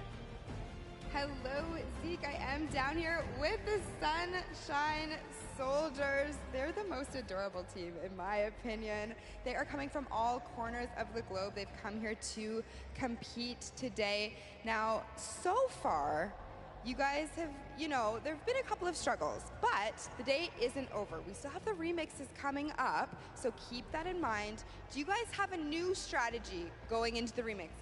That's top secret. Hidden information. Yeah. Information, that's it. And you, coming all the way from Spain, it's so lovely to have you here, Daniel. What has it been like to... I'm actually from Mexico, not Spain. From Mexico, sorry, from Mexico. What has it been like to be a captain of your team for the Creative Cup? Yo amo a estos chicos, en verdad creo que no puede tener mejor equipo, estoy demasiado contenta de tenerlos conmigo y estoy súper feliz por la experiencia. I feel really happy. I couldn't have a better team, and I'm super excited about this experience. That's incredible. Well, we love having you here. Thank you so much. And I'm going to come over here and talk to you super quickly. Now, you're one of our youngest competitors. So being here, seeing all of your idols today, that has to be exciting. When you told your family that you were coming here to compete at the Fortnite Creative World Cup, what did they say? They were just super happy for me, and they was really excited, and yeah. Do you want to keep competing in these massive Fortnite events? Do you love this? Yeah, it's really good. And finally, down here at the end. Now, again, all of this diversity is incredible. Now, you're here just essentially to compete at this event, but not only for that, but you're representing your country. So how does that feel? Is that a lot of pressure? Yeah, there is a lot of pressure, and it feels amazing, even though there's the pressure, it also feels great. Well, you guys are doing an incredible job. Best of luck to you in the remixes. Gonna throw it right back over to the casters. Man, Pooks, you are not lying. They are adorable. They're all so happy to be here. You love to see it. Man, the Sunshine Soldiers again. Mad props to them for coming in with that 6:23 time in the last set of that match there. Again, though, 6 different teams. Yeah. All with 30 coins. What does that mean for the standings? That means basically it's anybody's game, right? That just means anybody can take this because everybody really was pushing the pace. Everybody was making sure that they were in towards the top. It was basically shaken up from top to bottom, except maybe the top 3, right? Yeah. Ravens Revenge, Funky Fighters, Fish Fam, all these guys completed their runs and placed highly in the other ones. So I think that they have a good opportunity here, but still, anybody's game, just like you said. Yeah, I mean, for sure, we have to look at things like Ravens Revenge, right? They had fast, they were 29th in their first game at 29 coins coming in first. They had a second place as well, and then they managed to get themselves to 6:36 time. Let's go ahead and take a look at some of these replays that we kind of watch over the course of these games. This one specifically is coming out of the Sunshine Soldiers. They did, in fact, win this last match here. But again, just look at Stewart. Look at the precision again. The leap of faith.